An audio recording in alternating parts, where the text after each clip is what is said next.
I got the cash in the bag, stadium packed. Born a rock star in this life, gon' live it up on the attack. Baby, I'm bad, I just wanna get caught up in this life. I'm crazy, I'm mad, doing no cap. Only God wants you, better go live it up. Cash in the bag, stadium packed. Baby, I'm bad, yeah. Baby, I'm bad. I just wanna stay bad, stay mad. Chip on my shoulder cause they treat me like an outcast. I ain't gonna take that, stay back. I'll be swinging hard till the hits come in all caps. I ain't gonna lay back, pray that someone's gonna help me. Ain't nobody like that. I ain't gonna wait, that's all fact. Give me one shot and I'll never get the throne back. I'm sick of being cautious, I'ma go cause some pain, can't stop this. I'ma steal everybody's lane, call it shoplift. Sick of hearing everyone complain when they thoughtless. Taste the pain, it's like candy canes. It makes me go change into a better frame, into a better name. Society's insane, we all live for fame, yeah. Cash in the bag, stadium packed. Born a rock star in this life, gon' live it up on the attack. Baby, I'm bad, I just wanna get caught up in this life. I'm crazy, I'm mad, do it no cap. Only God wants you, better go live it up. Cash in the bag, stadium packed. Baby, I'm bad, baby, I'm bad. I got the cash in the bag, stadium packed. Born a rock star in this life, gon' live it up. Baby, I'm bad, I just wanna get caught up in this life. I'm crazy, I'm mad, do it no cap. Only God wants you, better go live it up. Cash in the bag, stadium packed. Baby, I'm bad, baby, I'm bad. I got the cash in the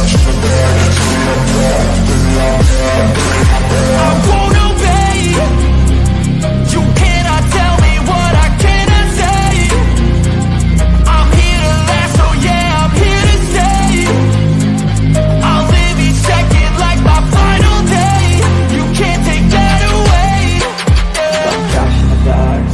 packed. Born a rock star in this life, I'll live it up on the attack. Baby, I'm bad, I just wanna get caught up in this life. I'm crazy, I'm mad, do it no cap. Only God wants you, better go live it up. Cash in the bag, stadium packed. Baby, I'm bad, baby, I'm bad.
I don't really know what comes next. I'm just doing my best, even though I'm so stressed out.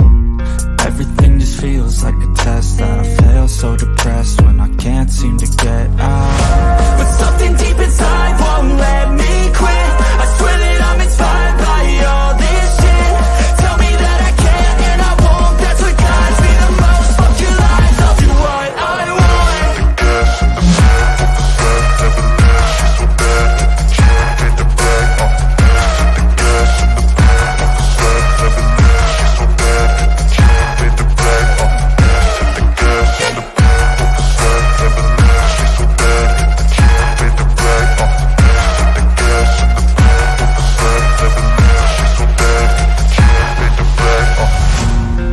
By thirst, I'm inspired by worth. I desire your worst, so you can just hide while I work. I ain't tired, you first. I'll write a second, third verse about the lies you go disperse. You never did shit, I know it hurts. Something deep inside won't let me quit. I swear that I'm inspired by all this shit. Tell me that I can and I won't. That's what guides me the most. Fuck your lies, I'll do what I want. The gas in the bag, never left, she's so bad.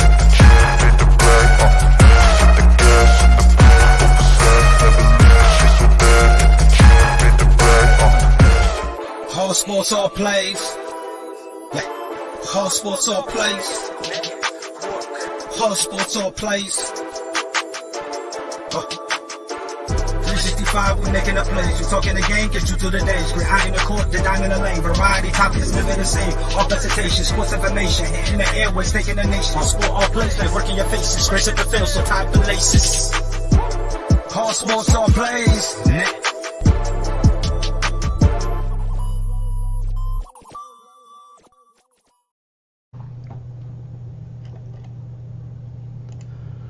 Good morning. Welcome to the All Sports All Plays Network, the All Sports All Plays College Breakdown. I am your host, Ray Cruz. We're going to be breaking down some of the college football playoffs that's going forward here. We are getting down to the nitty-gritty of the college football season.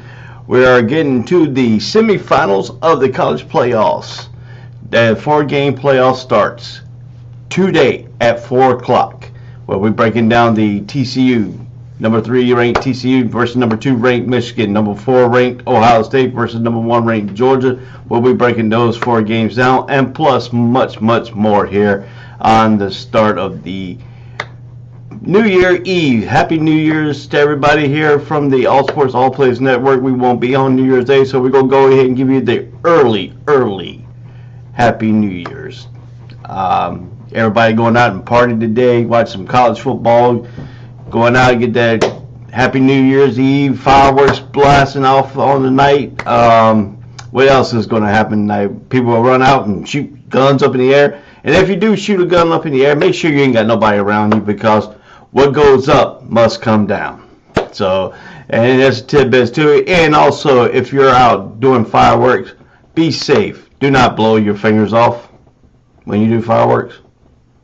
Make sure you read the directions on the fireworks. And if you do it when you're intoxicated, please don't.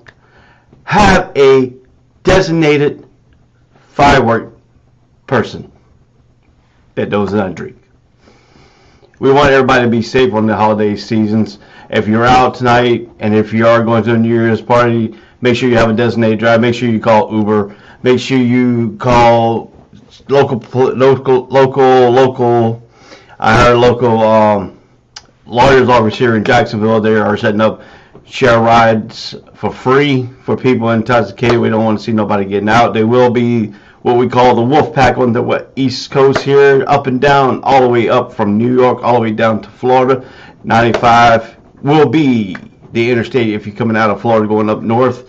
And if you're coming down south on 95, please watch out for the wolf pack, because they will be out trying to get the drunk drivers out tonight.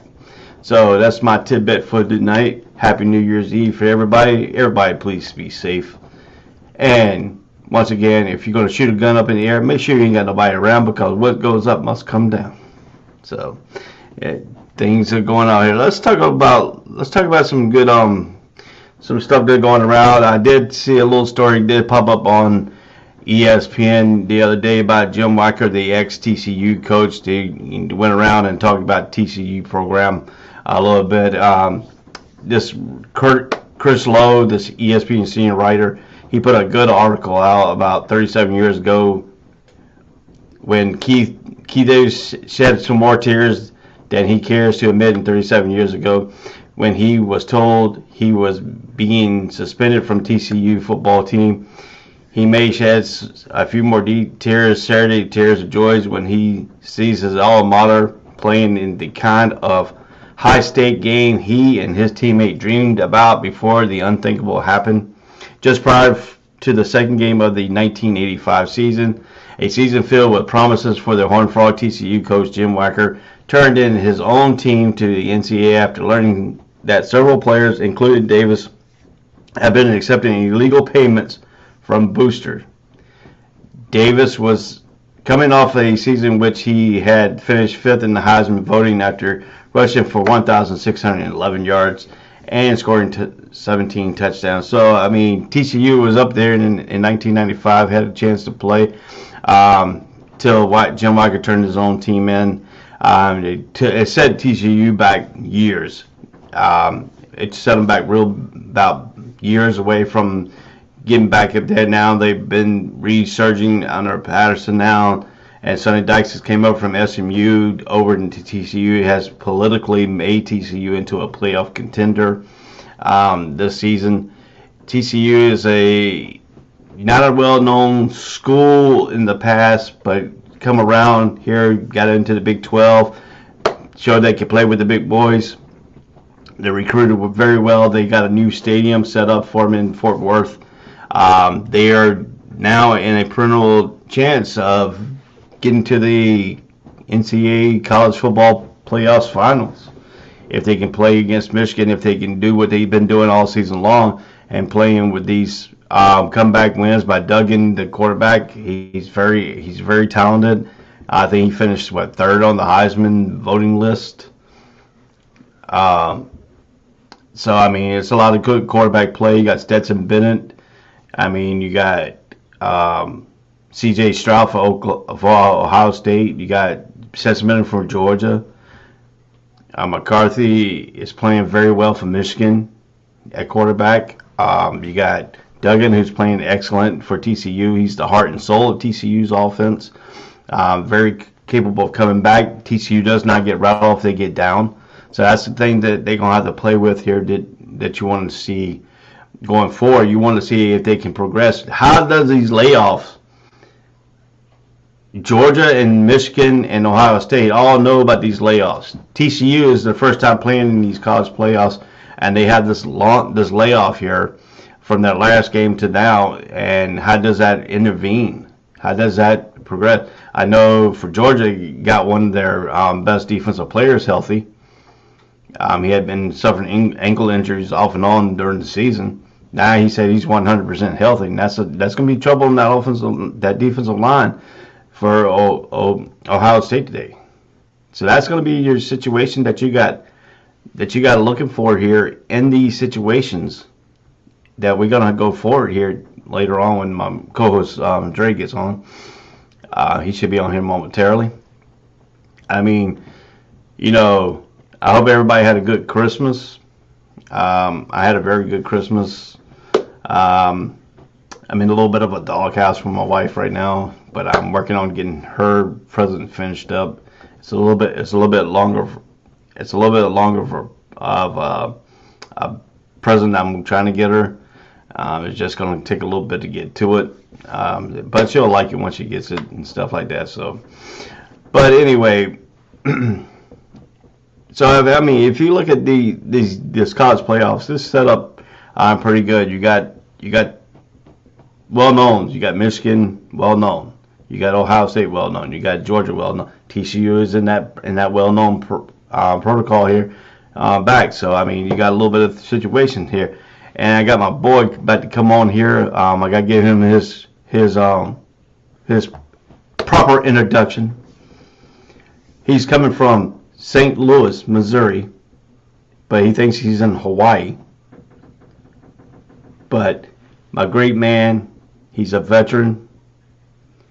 I hope he had a great Christmas. I hope he got everything he wanted. But he is the host of the Who's to Blame podcast. The man, the myth, the legend, Mr. Dre Montez. Good morning, Dre. How you doing? What's going on, boss? Merry Christmas to you. Merry Christmas and Happy New Year's. Yeah, Melikiliki Maka and Mahaki Hiki Ho. Yeah, did you hit the snow surf today? No snow. We had a little precipitation in the area here, and we got the snow the week before Christmas. They hit us. Oh, did you? Yeah. So you didn't get the white. You didn't get the white Christmas, huh? I had a white Christmas. It just didn't snow on Christmas, but I had a white Christmas 2 days before Christmas. Hey, I did have a white birthday in June when I was stationed in 8. Yeah, in Adak, Alaska. Oh my God. Okay. All right. Thought you talking like I'm moving. Nah. It's about, what is the temperature here? I'll tell you the temperature in Jacksonville here in a minute.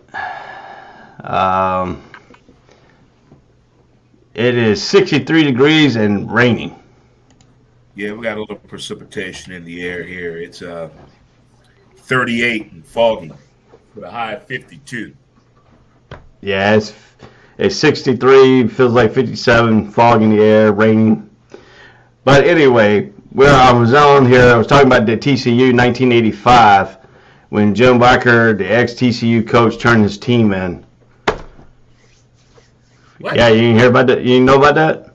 He turned his team in. What they do? Gambling, fight? Now they found in 1985, a season filled with promises. The home for TCU, Joe Bakker turned his own team in. NCAA, after learning several players, including Davis, had been accepting illegal payments from boosters. Oh shit! Everybody did that back then. Yeah, but Davis was coming off a season in which he had finished 5th in the Heisman Trophy voting after rushing for 1,611 yards and scoring 17 touchdowns.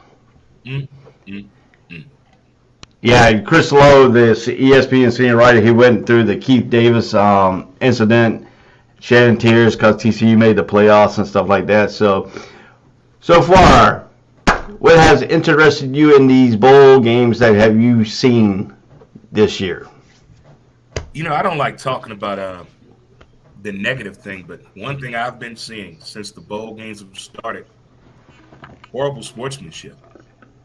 There's been a lot of fights. And I made a statement on my show yesterday that I think the officials, including today and moving forward, need to go in both of these teams' locker room. Because if you get ejected from a bowl game, you know you can't play the first game next year. Right. And I don't think some of these players know that. I mean, I don't understand the chippiness in these games, the attitude. I mean, it's been some toot in these games. What doesn't even make sense to me. I don't know if it's the coaches that's doing this, the relatives of these kids, or is it something a little bit more deeper outside of football that we don't know about, like i.e. social media. But I wish the officials get a hand on this. It looks horrible on television, seeing these kids get into it like that. It's not like your team better than me type trash talking. I'm talking the helmet. You can see saliva going. The pregame yesterday, the kids got into it. Come on now. You don't tell why? They never said. I mean, if you look at it too, these bowl games are set up where you ain't played these people in years and years and years. I mean, you shouldn't have a better rivalry with some of these teams. I mean, like I can understand a little bit about North Carolina State and Maryland if they, had an altercation because it goes way deeper back when Maryland was in the ACC. I can understand that, but like other teams that haven't played each other in probably about 20 years or the first time playing each other. Like Alabama and Ohio State today. Now, if they get into it, I wouldn't even understand that. Why y'all get into it? Well, Alabama probably get into it because they in the college playoffs, Yeah, they extra. Yeah, they like to do the extra benefits, extracurricular activities. That's what we call it. I don't know. Sometimes I feel like that if we're watching games and you can see fights and brawls brought up, are we really watching like a XFL football when Vince McMahon was running it? Or are we watching regular college football? Yeah. I can't remember the team, but it was a coach. It wasn't disciplining him on a missed assignment on the play. The way he was getting in him on the sideline, it was like, wow, I can't believe the cameraman put it over there for that long. He was probably over there for like 5 seconds. I think this happened on Wednesday, I do believe. I can't remember who was playing. And I was like, that does not look good on television at all. It doesn't look good at all.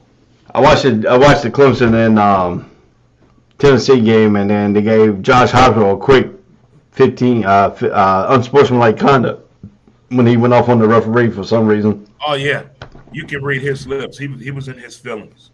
Yeah, and then they had a squirrel on the field and Squirrel White, Some of these players' names are just, we got a Storm Duck that's gone from Carolina to Penn State. He signed with Penn State the other day. Then we got Squirrel White for Tennessee. And I'm like, these names are like coming up with something. The parents did that. Can't blame the kids for their name. It's their parents' fault. Yeah. But, if you look at some of these games, some of these games were close. Some of these games took to the last minute. Yeah, it was some good games. I have not been disappointed on none of the bowl games. Now, last year, I didn't watch that many bowl games, I'm not going to lie. This year, I've only probably missed 3 games. Yeah. I watched them all. They've been very entertaining, and I'm getting to know players that people talked about early in the year, but I didn't necessarily pay attention to them or the team. And now this is like an extension to your collegiate career. If this is it, or if you're in the portal, whatever it may be, when it is bowl game, you got to take the right opportunity and the right approach. And I hope the sportsmanship gets a little bit better.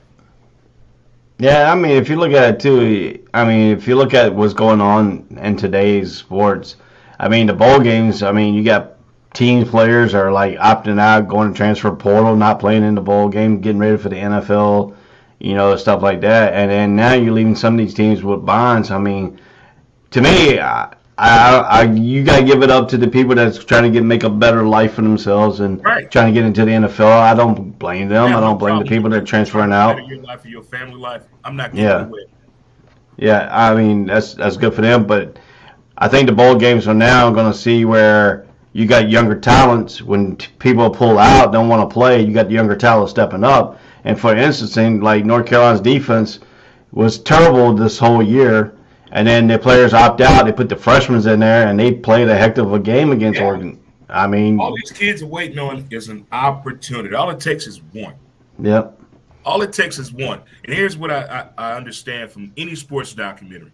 You can have all the talent in the world. You can have all the athleticism in the world. You can come from a great skill set of a generation of athletes that went pro, executive, whatever it may be. But if you don't have effort, what's the point? Yeah. If you don't put effort, what is the point? That certain point in these games here, if you look at it, I mean, you got to take away for some things here that goes on. But then again, it also now the bowl games are going to be now known for freshmen stepping in and evaluating their games a little bit more, because you got to be ready for the whole season now, because you don't ever know when you get into the bowl game that you're going to be stepping in that starting role because somebody decided they want to opt out. Look in the top 25. How many second string and third string quarterbacks and receivers and running backs played this year? Probably the most ever. Yeah. So I like what you said. You do have to be ready. That next man up, in order to be ready, you got to stay ready. That is a motto that one of my softball teammates had. My man Reagan used to say that all the time. In order to be ready, you got to stay ready. Yeah, you have to be ready. I mean, you can't. These days now, you don't know who's going to get hurt. You don't know when your number is going to be called. You don't know if you're not ready to come out there and play and perform. Right. I mean, that's going to be something that, I mean, to me, if you look at the college football game and you're trying to make it to the NFL, you need to come out there and step up your game every single day, every practice. I mean, don't take a play off. And there are some teams that have players that took a play off. Yeah. To play a 2 or 3 off. Get a feedback on those players that know they took a playoff and talk to the players on what it means when you take a playoff. Yeah, you take a. But in football, the whole game, not 10% of the game, the whole game. You got to be ready the whole game, and that takes a lot for the whole team to be built on that winning formula. And we saw that last night with Dabo Swinney. They weren't ready, and he knew it. He tried everything he could as a coach to get through to them. I need y'all to wake up right now. They just couldn't wake up.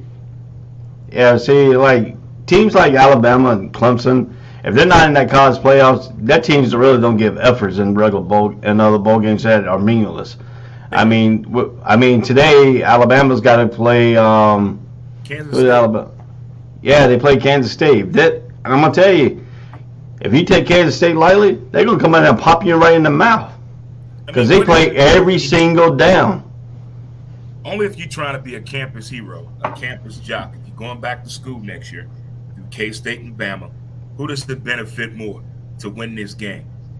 The guys that's trying to play on Sunday, the guys returning back to school next year, who benefits more from a win? K-State or Bama? K-State. I'm talking about the players, not the institutions. The players that are on these teams. I agree with you. This game, you have to make this game make sense to them to get them up. Yeah, I mean, to me, if you look at it this way, I mean, Alabama's going to be taking their pride. Hopefully they take their pride in their school. I mean, I hope they just don't come and show, hey, I'm going to Alabama, I'm going to end up in the NFL type attitude. I mean, you want to see them compete. You don't want to see a half game between K-State and Alabama. No. And I'm quite sure both coaches are going to talk to their players about that. Again, I think K-State has more on the resume of accolades when it comes to competition and bowl matchups. This could look really good for them in the future. I was on that team that beat Nick Saban. Yeah. You know, that goes a long way, whether they want to play football or go to corporate America. That goes a long way that's on their resume or their accolades of what happened in college. But that's now a tough thing to do. If I know every 2 weeks my daddy taking me to Chuck E. Cheese, and then 1 week we go to Papa John's, I have questions. Yeah, I mean, these two schools, well, especially Bama. You know, they used to everybody waiting on them.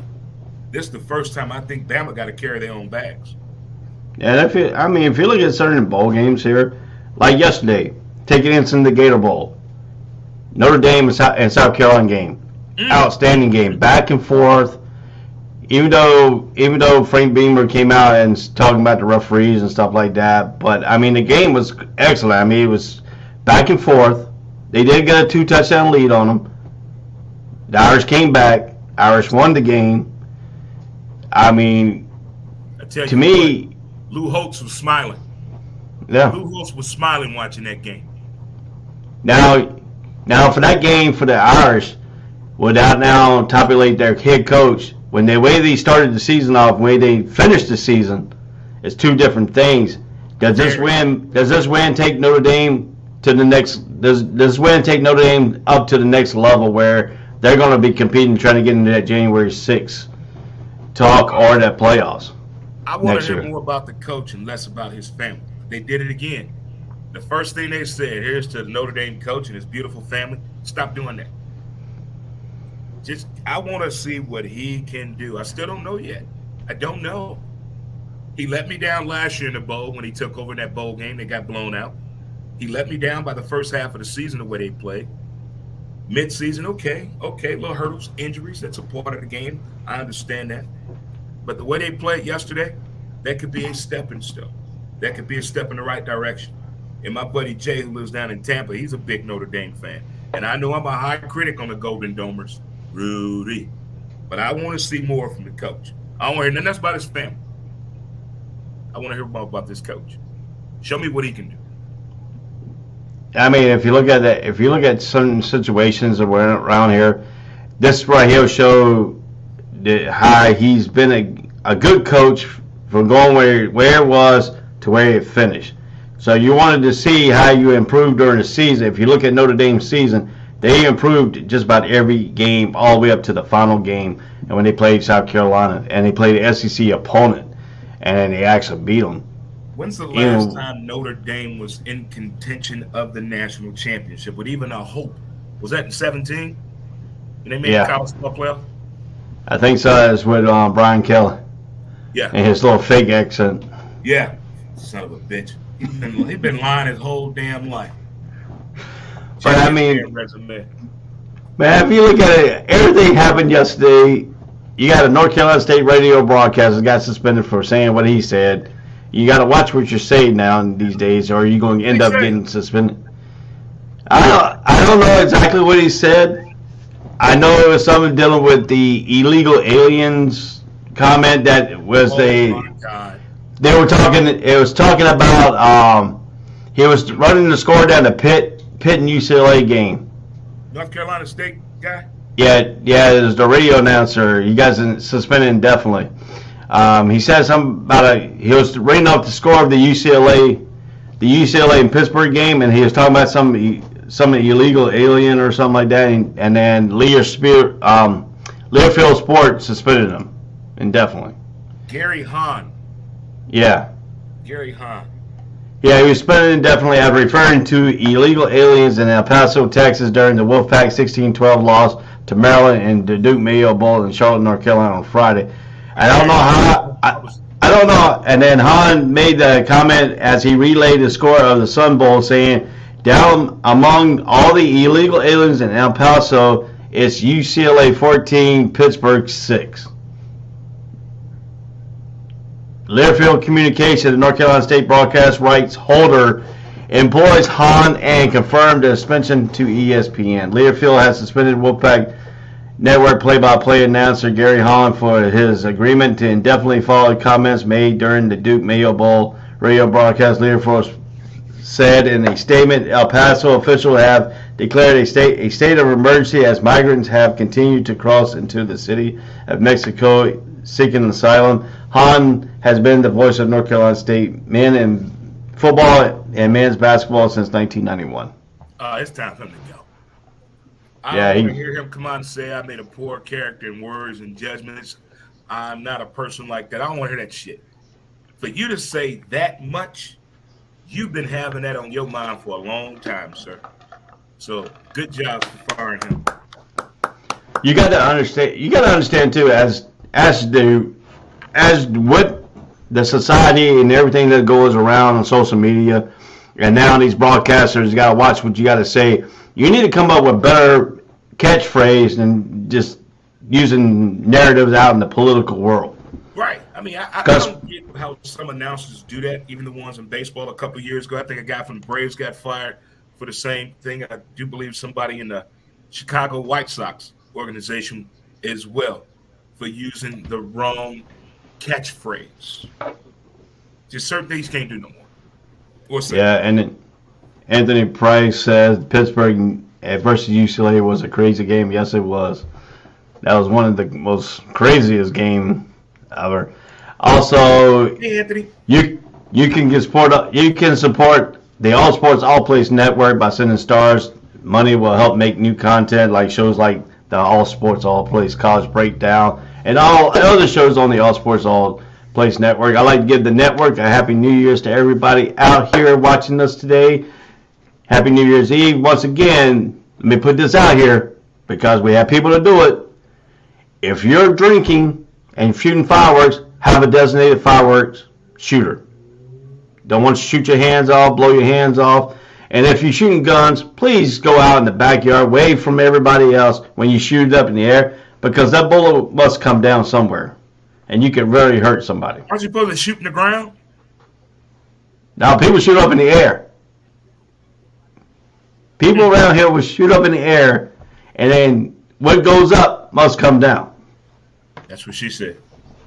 So, just don't think if you shoot the bullet up in the air, you ain't going to hurt somebody. Because that bullet's going to come back and land on somebody. On television, I'm not a pow person, so I don't get involved in that. But I like the fireworks if I can watch it on television. Because nobody likes fireworks here in St. Louis. Nobody does that. Yeah. They think it's, what's that movie? They think it's Heat 3.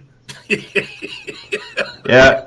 And Anthony Price went out and said, if you're out drinking and don't drink and drive, call Lyft and Uber. They'll come pick you up. People will make money. Yes, people like to stay sober, like to stay healthy.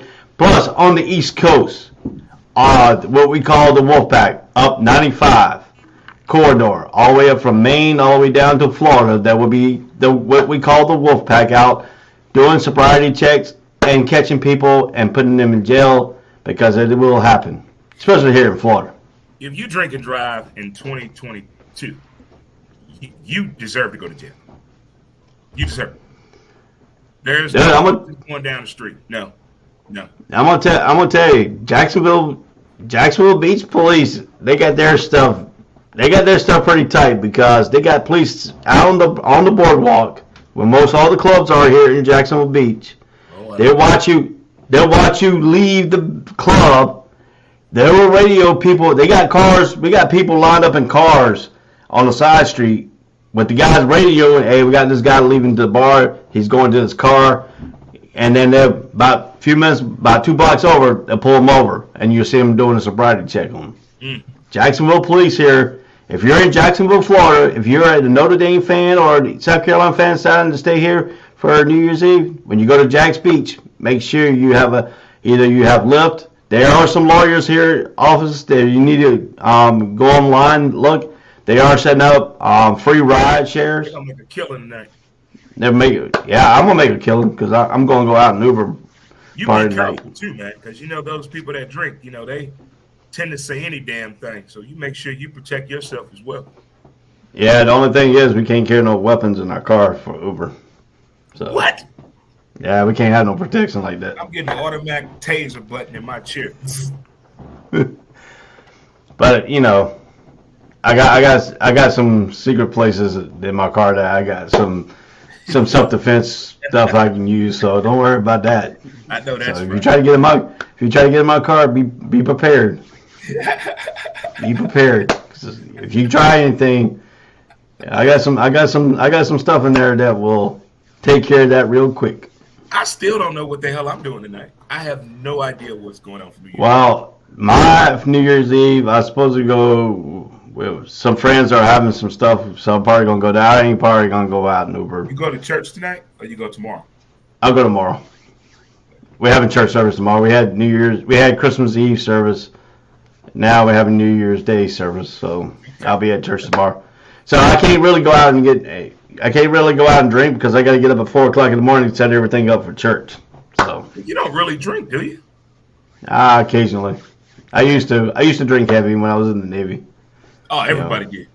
So, I backed off a little bit. I'm 50 years old. I'm trying to live a better life. I'm trying to live a longer life. I got kids. I got to be around. I want to see them grow up. There you go. Well said, Ray. If I look at it this way, my lifespan. If you want to go my family history, my dad's dad passed away when he was 54. His mom passed away when she was 61. My dad passed at 67. My mom just passed 2 years ago at 71. So if you look at it, my dad's brother passed away when he was 75. And then his sister's still living. That's the only out of the immediate family is left is his sister, which she's about 83, 84. And then my mom's sister, oldest sister, who's older than my mom, she is reaching about 78, almost 80 years old. So my lifespan is anywhere between 67 and probably about 80, maybe. So I'm trying to make it a little bit longer so I can see my kids a little bit longer. That's what I'm talking about. So to do that, you have to cut out some of the extra activities. Become a social drinker. Right. That's why I don't drink. Yeah, I only drink probably maybe 3 or 4 times a year. Why? Huh? I only drink in days that end in Y, and I cut out strip clubs. There you go. Well, you got to cut out strip clubs because they ain't healthy for you. I didn't go to strip clubs for health reasons. Oh, I know that. But still, And then he says... Those days over. Oh, Anthony Price wants to know, a random trade, you got any sports bettings for today? Yeah, we'll be talking about when we do the college breakdown. Yeah, we're going to go over that. We're going to we got some interesting stuff. Huh? What was our bowl record this week? You don't want to know. Hey, put it this way, man. Put it this way. I'll show you. We'll go ahead and show you real quick, since you asked about it. We're both 8-10. What the fuck? And look, you were winning. I had 2 late fourth quarter losses. No, 3. No, you were winning until I tied you when you picked Wyoming in the Ohio game. God damn it, Dre. That gave me my 8th win. That Ohio Bobcats versus Wyoming game gave me my 8th win. You were winning by 1 game until that game. I swear. We both lost it. Worst year of sports. Dude, we both lost. Money. I looked at my money that I gambled this year. It's not as bad as I thought. I'm actually in the positive. Well, we both lost to Middle Tennessee, San Diego. We both picked San Diego. We lost that. We both picked Bowling Green. We lost that. I picked Georgia Southern. You picked I picked Buffalo. You picked Georgia Southern. So I won that one. You lost that one. I picked Memphis. You picked Utah State. You won that one. I lost that one. You took East. I took East Carolina. You took Coastal Carolina. Them motherfuckers. I knew that. Son of a bitch. I took Wisconsin. You took Oklahoma State. We both took UCF over Duke, and we lost that one. I didn't think Duke was gonna play that damn good. I didn't either. Good. And then you got. Then if you look at it here, you got Kansas. I took Kansas. You took Arkansas. You won that one. We both lost. You took the Oregon game. I lost the North Carolina game. We both lost the Texas Tech Ole Miss game. Texas Tech won that one. Then we came back and won Syracuse. I thought we won the Minnesota. In respect to Leach, I thought we both took Texas Tech. No, we both took Ole Miss. How the hell we take Ole Miss and Mike Leach died? I don't know. I thought we both took him, but okay. No, we both took Minnesota. We both took Florida State. I took Texas. You took Washington. We both took Maryland. We both took UCLA, and we lost that one. Mm-hmm. We both took Notre Dame. I took Ohio. You took Wyoming, and we both took Tennessee and Clemson. So, but then again, here's your overall right now. You're at 486 to 289. I'm at 514 to 261. Look like inmate numbers. We have picked over 775 games this year. Wow. That's a and lot. We're still above 500. Wow. Even though our bowl pictures are under 500, we're over 500 as overall. So wow. There you go. That's crazy. Way to keep track of it, man. So yeah, we always keep track of everything here on the All Sports All Place College Breakdown. You know. I hate this damn glare I got. Shit. He said, never mind. Don't tell me your sports betting left in the LOL. Hey, look, I'm gonna tell you something. I might have lost that North Carolina game, but I did make. But I had some friends make money off that game by taking the point spread. He said, never mind. No, that's okay, guys. I got this. But look, if you look at it, you would have made some money if you took some of our bets. Because if you look at this right here, we're both over 500 in overall picks this year. You only lost, if you go with my picks, you only lost 261 times, and you would have won 514. If you took Dre's picks, you lost 289 and still won 486. So yeah, I mean, you still a perfect little betting year. Oh yeah. Now we got the Macho Dre. Oh yeah. Oh yeah. Kill Auditorium Black Sunday. Oh yeah, the Macho Man. Step into a Slim Jim. What they call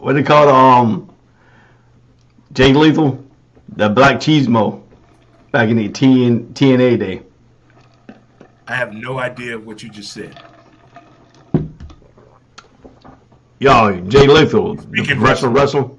Yeah, you speaking wrestling. I don't know that much. I was faking. I know You're some faking? not that much. So back in the 80s. I used to watch Wrestling at the Chase, which was filmed here. And then when I got to Carolina, I learned the history of wrestling because Chief Wahoo McDaniels was from Carolina. And then when I met Ric Flair and all the boys, I turned it got very detailed about the origin of wrestling, just like NASCAR in Carolina. I can tell you a little bit. Let me tell you, I know this was a football show. Well, we got a little bit of time here before we start breaking down the games. I look at it this way: professional wrestling. At first I thought it was real when I was growing up. It is real. Every kid, it is real. People still get hurt, but some of it choreographed. We know that, but to be safety wise. But when I first found out, my dad took me to Waffle House. He took me to Waffle House. When I walked in after the match, we went all the way to Waffle House.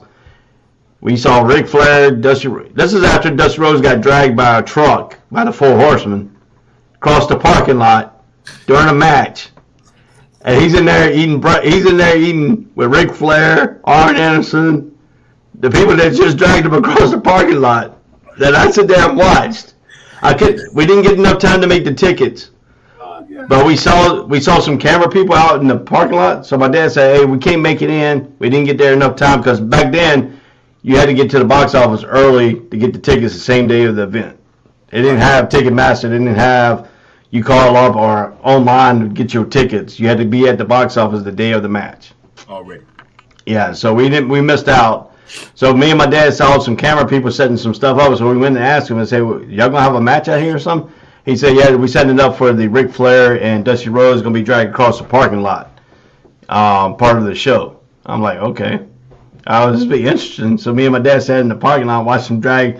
We sit there and literally watch him drag Dusty Rhodes from one end of the parking lot all the way around to the other end.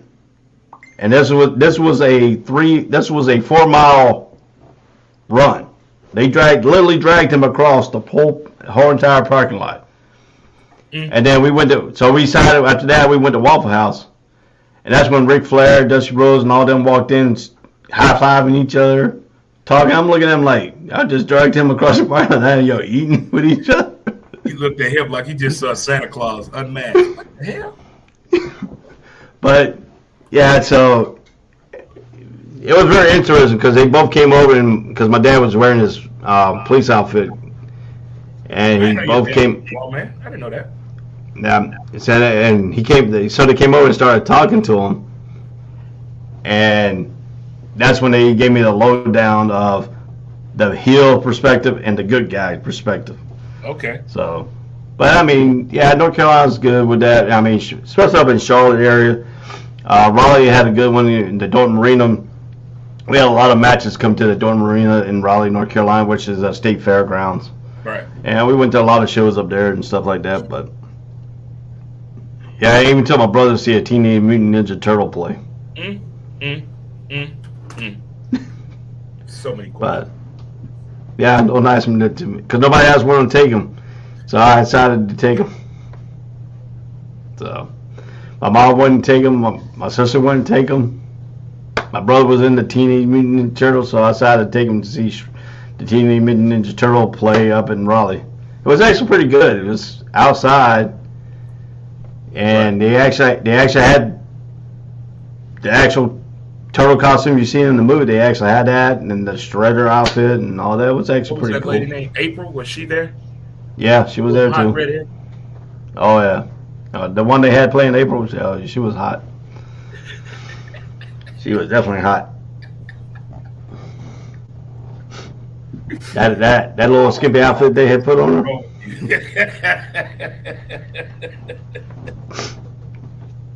But yeah, so I mean it was actually pretty good back then. But so we got that out of the way. We got our Pick'em's record out of the way here. But when we come back, we're gonna take a quick break. When we come back on the All Sports All Plays College Breakdown, we will start breaking down some of the college football action. We will start with the number 5 Alabama versus number 9 Kansas State. That game is at noon. We'll take you all the way up to that kickoff time. Then we got Iowa and Kentucky. Then we got number 3 TCU, number 2 Michigan, number 4 Ohio State, number 1 Georgia. And then on Monday, the 2nd of January, we got number 22 Mississippi State versus Illinois, number 16 Tulane versus number 10 USC, and number 17 LSU versus Purdue. We'll break all those down here when we come back. I am Ray. That is Dre. All Sports, All Plays College Breakdown on the All Sports, All Plays Network. We'll be right back after these messages. All Sports, All Plays. All Sports, All Plays. All Sports, All Plays. 365 365, we making a plays. We talking the game, get you through the days. Great eye in the court, the dime in the lane. Variety, topics, living the same. All presentation, sports information. Hitting the airways, taking the nation. All sport, all plays, they working your faces. Grace at the field, so tie the laces. All sports, all plays. Network. All sports, all plays. Network. We on top of our game. All sports, all plays. All sports, all plays.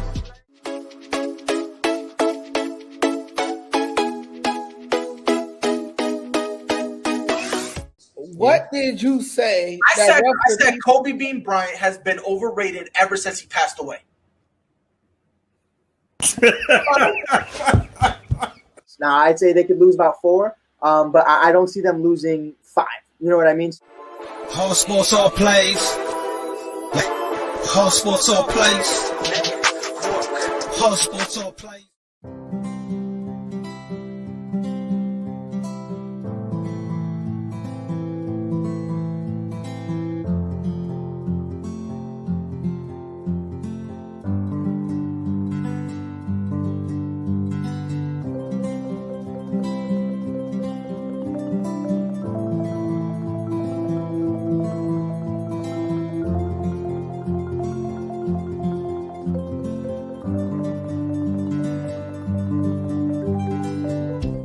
This is the Fox D Streaming Network.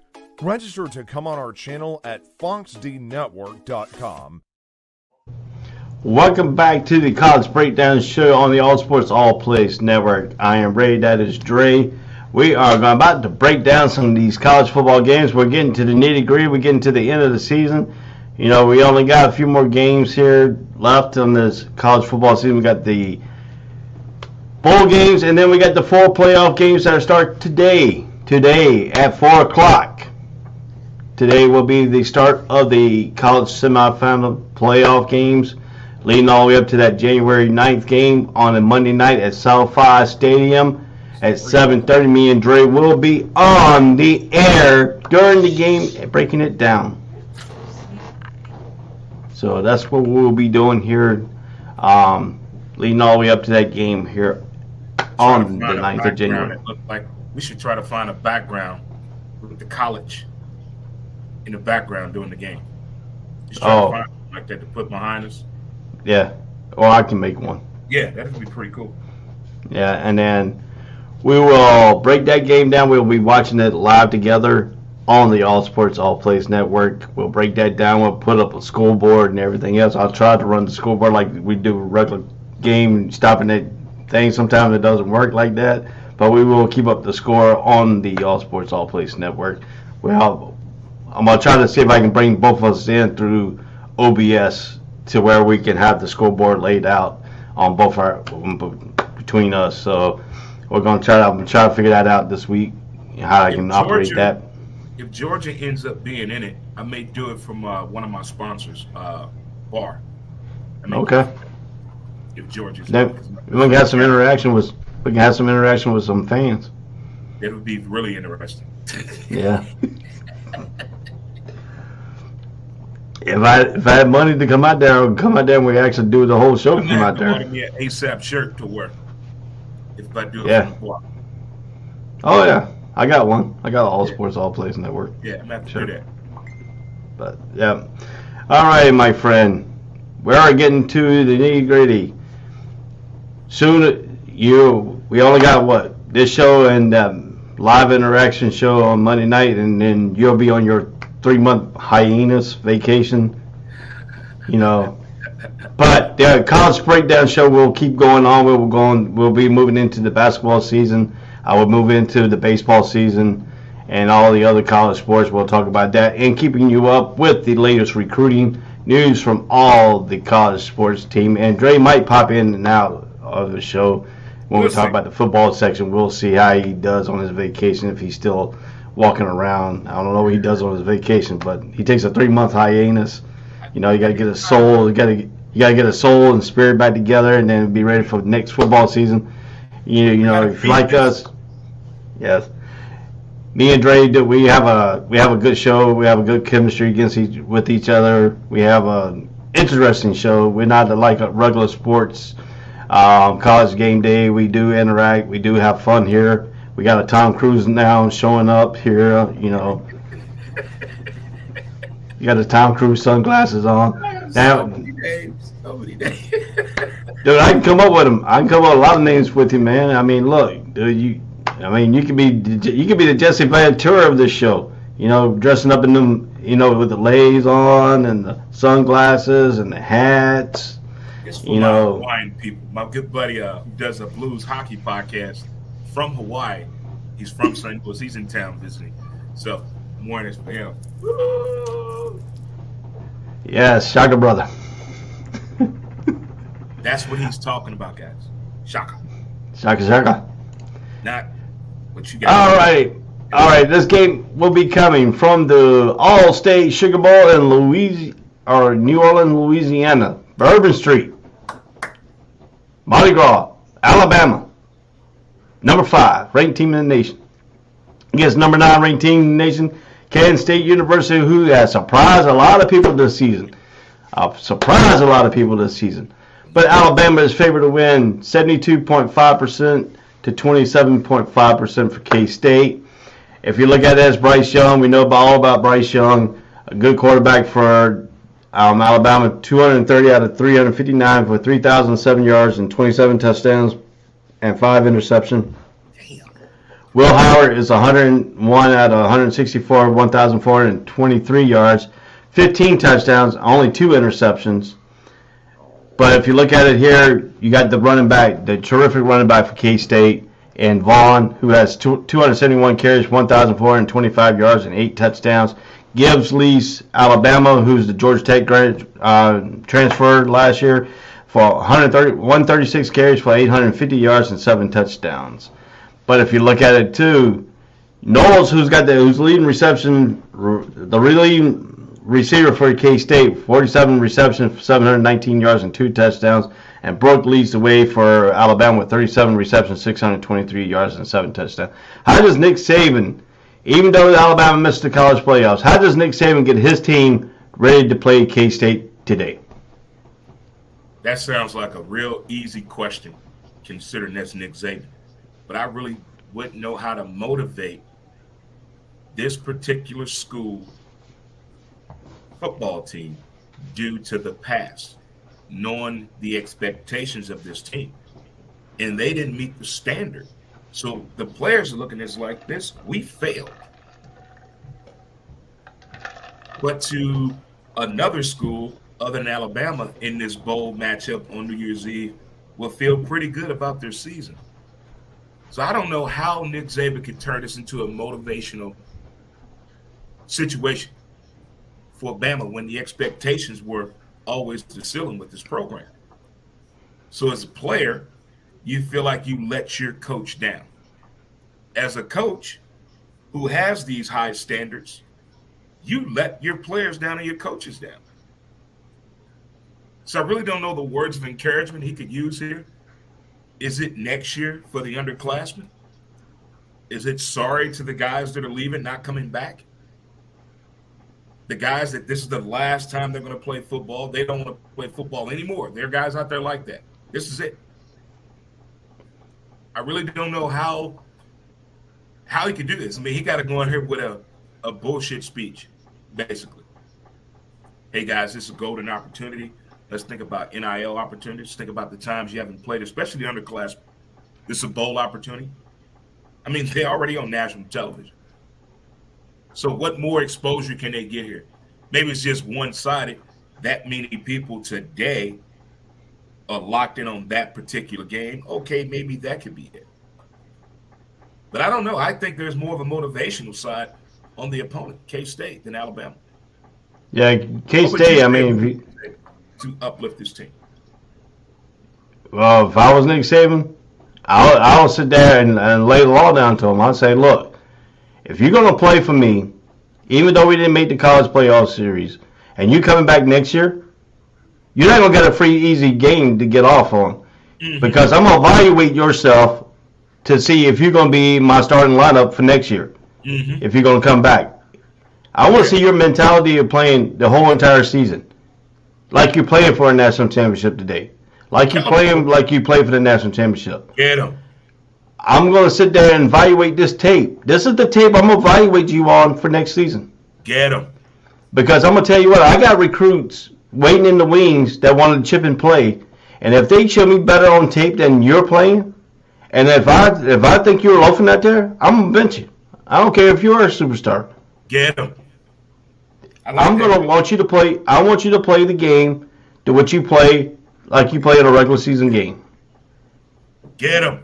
Because I'm gonna tell you what, if I was Nick Saban, I would tell him K-State's not gonna take a day off. K-State's gonna come in here and go whoop your ass. That's what they're playing for. K-State is gonna. K-State is playing like you're number one Alabama. Think about that. And if you want to leave your legacy on Alabama, you need to take the Sugar Bowl because Alabama has lost. I think under Nick Saban they have lost the last 4 Sugar Bowls on not playing in the playoffs. And it's not really setting the fact where I'm looking at across the way, and that running back Vaughn, if you ain't in your gaps, he's going to kill us. And I'm going to tell you what, if you let me down the first couple series, I wouldn't mind benching you and seeing what the younger player is going to do. Coach, because they're going to be eager to play because they want to get in that starting lineup. They don't want to sit the bench. Alabama's got what, 5 stars sitting on the bench not playing? And if you're going to take a day off, if you're going to decide to take this game off because you're not playing in the national championship, I don't want you on the field. So I'm going to put my next 5-star recruit in and see how he does. Get him. I'm going to evaluate people. Get him. And if you think this is the evaluation game. Right. Good point. I mean, I'm gonna sit him down straight out, and I'm gonna tell him. If I was Nick Saban, I would tell him, "You're playing for your starting job next year, right here." Mm-hmm. Already.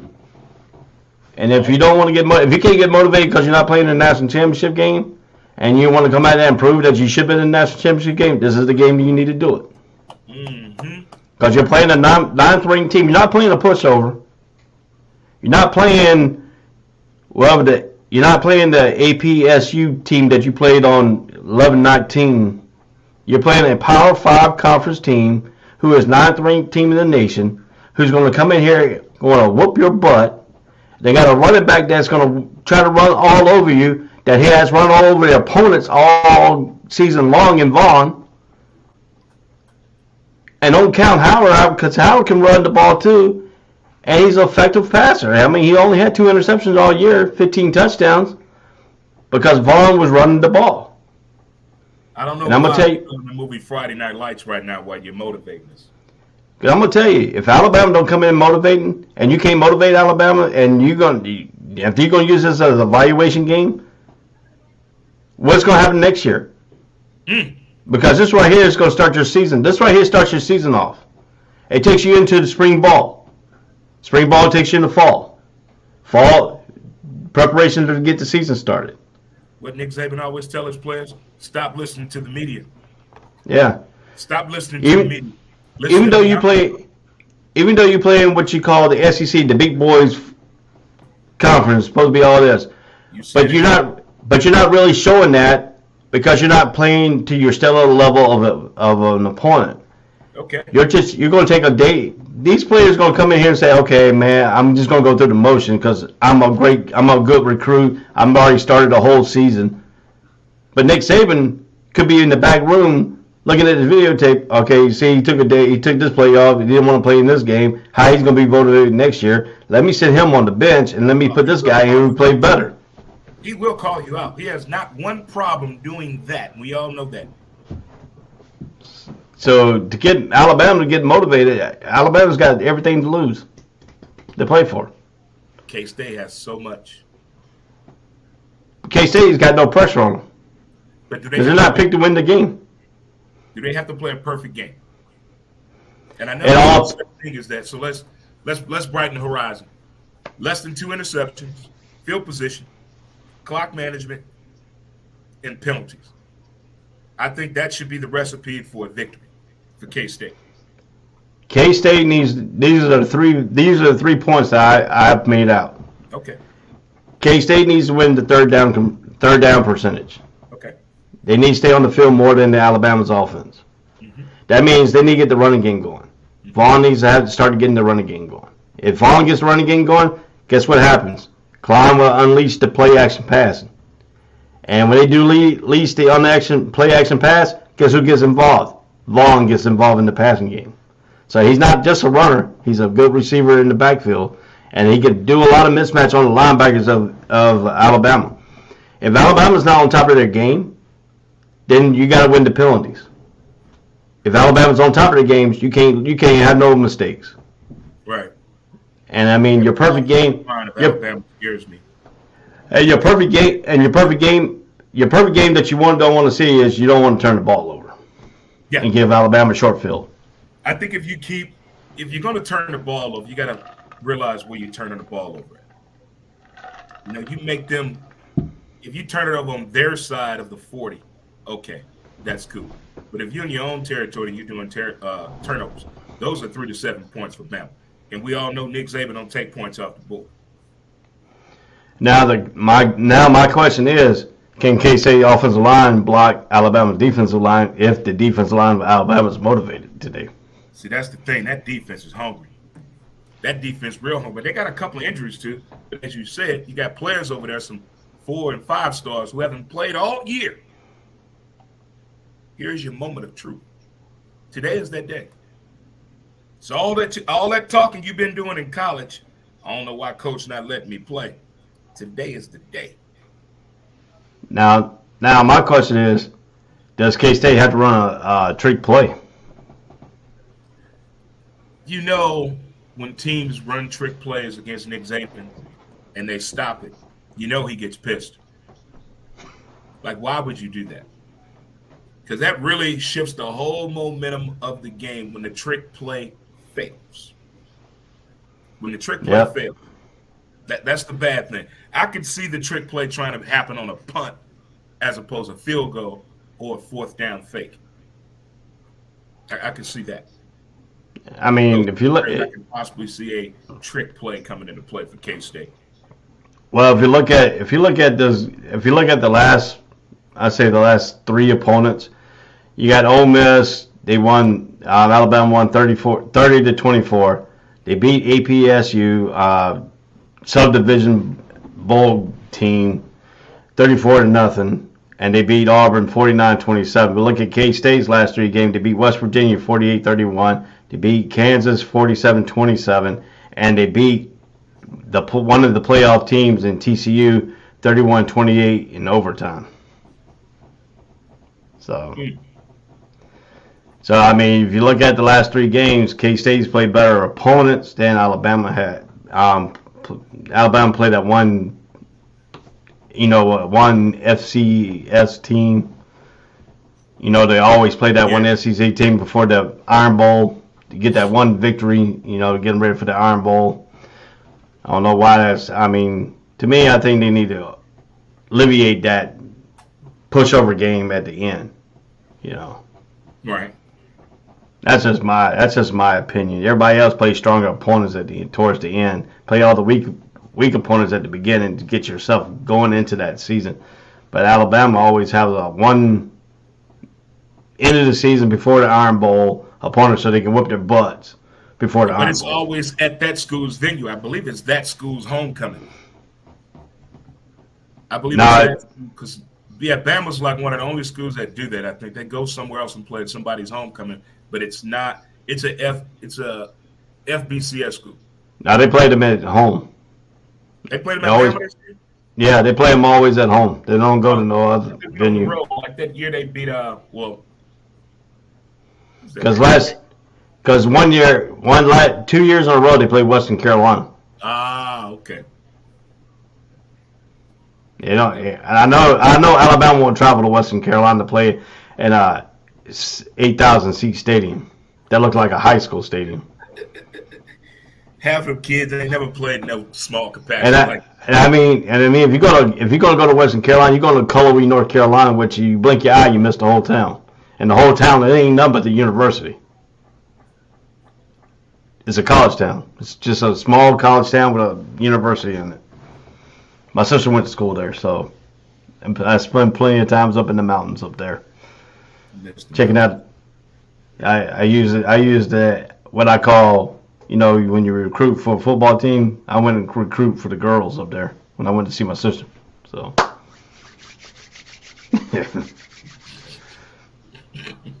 So I got to sit. So I went to visit my sister. She always snuck in the dorm room. So one of those in a co-ed dorm. You had to go out there and you got the girls on one level, guys on one level. Oh yeah. And you had to have your sister sit outside and make sure no other girl walk in while you're taking a shower. Yeah, I'm familiar with that. Yeah. So University of Hawaii. I'm very familiar with it. Oh, so But anyway, so I mean, if you look at this too, Alabama's averaging 40.8, K-State's averaging 32.8 points a game. Both teams allow within 18 points for Alabama's defense and 20.1 for K-State's defense. And they're both pretty much stout against the run. K-State 148.9 yards allowed to 125.3 for Alabama. Alabama's only given up 186.0 passing to 216.9. So both teams' defenses pretty much up there together in the points allowed, yardage allowed, and their offense. Alabama's about 55.3 more yards on offense, and they give up less defensive yards. So this could be a defensive battle because K-State's defense is one of the top notches in college football. They're not a pushover if you're looking for a pushover game for Alabama. But Alabama talent-wise, they got more talent than K-State.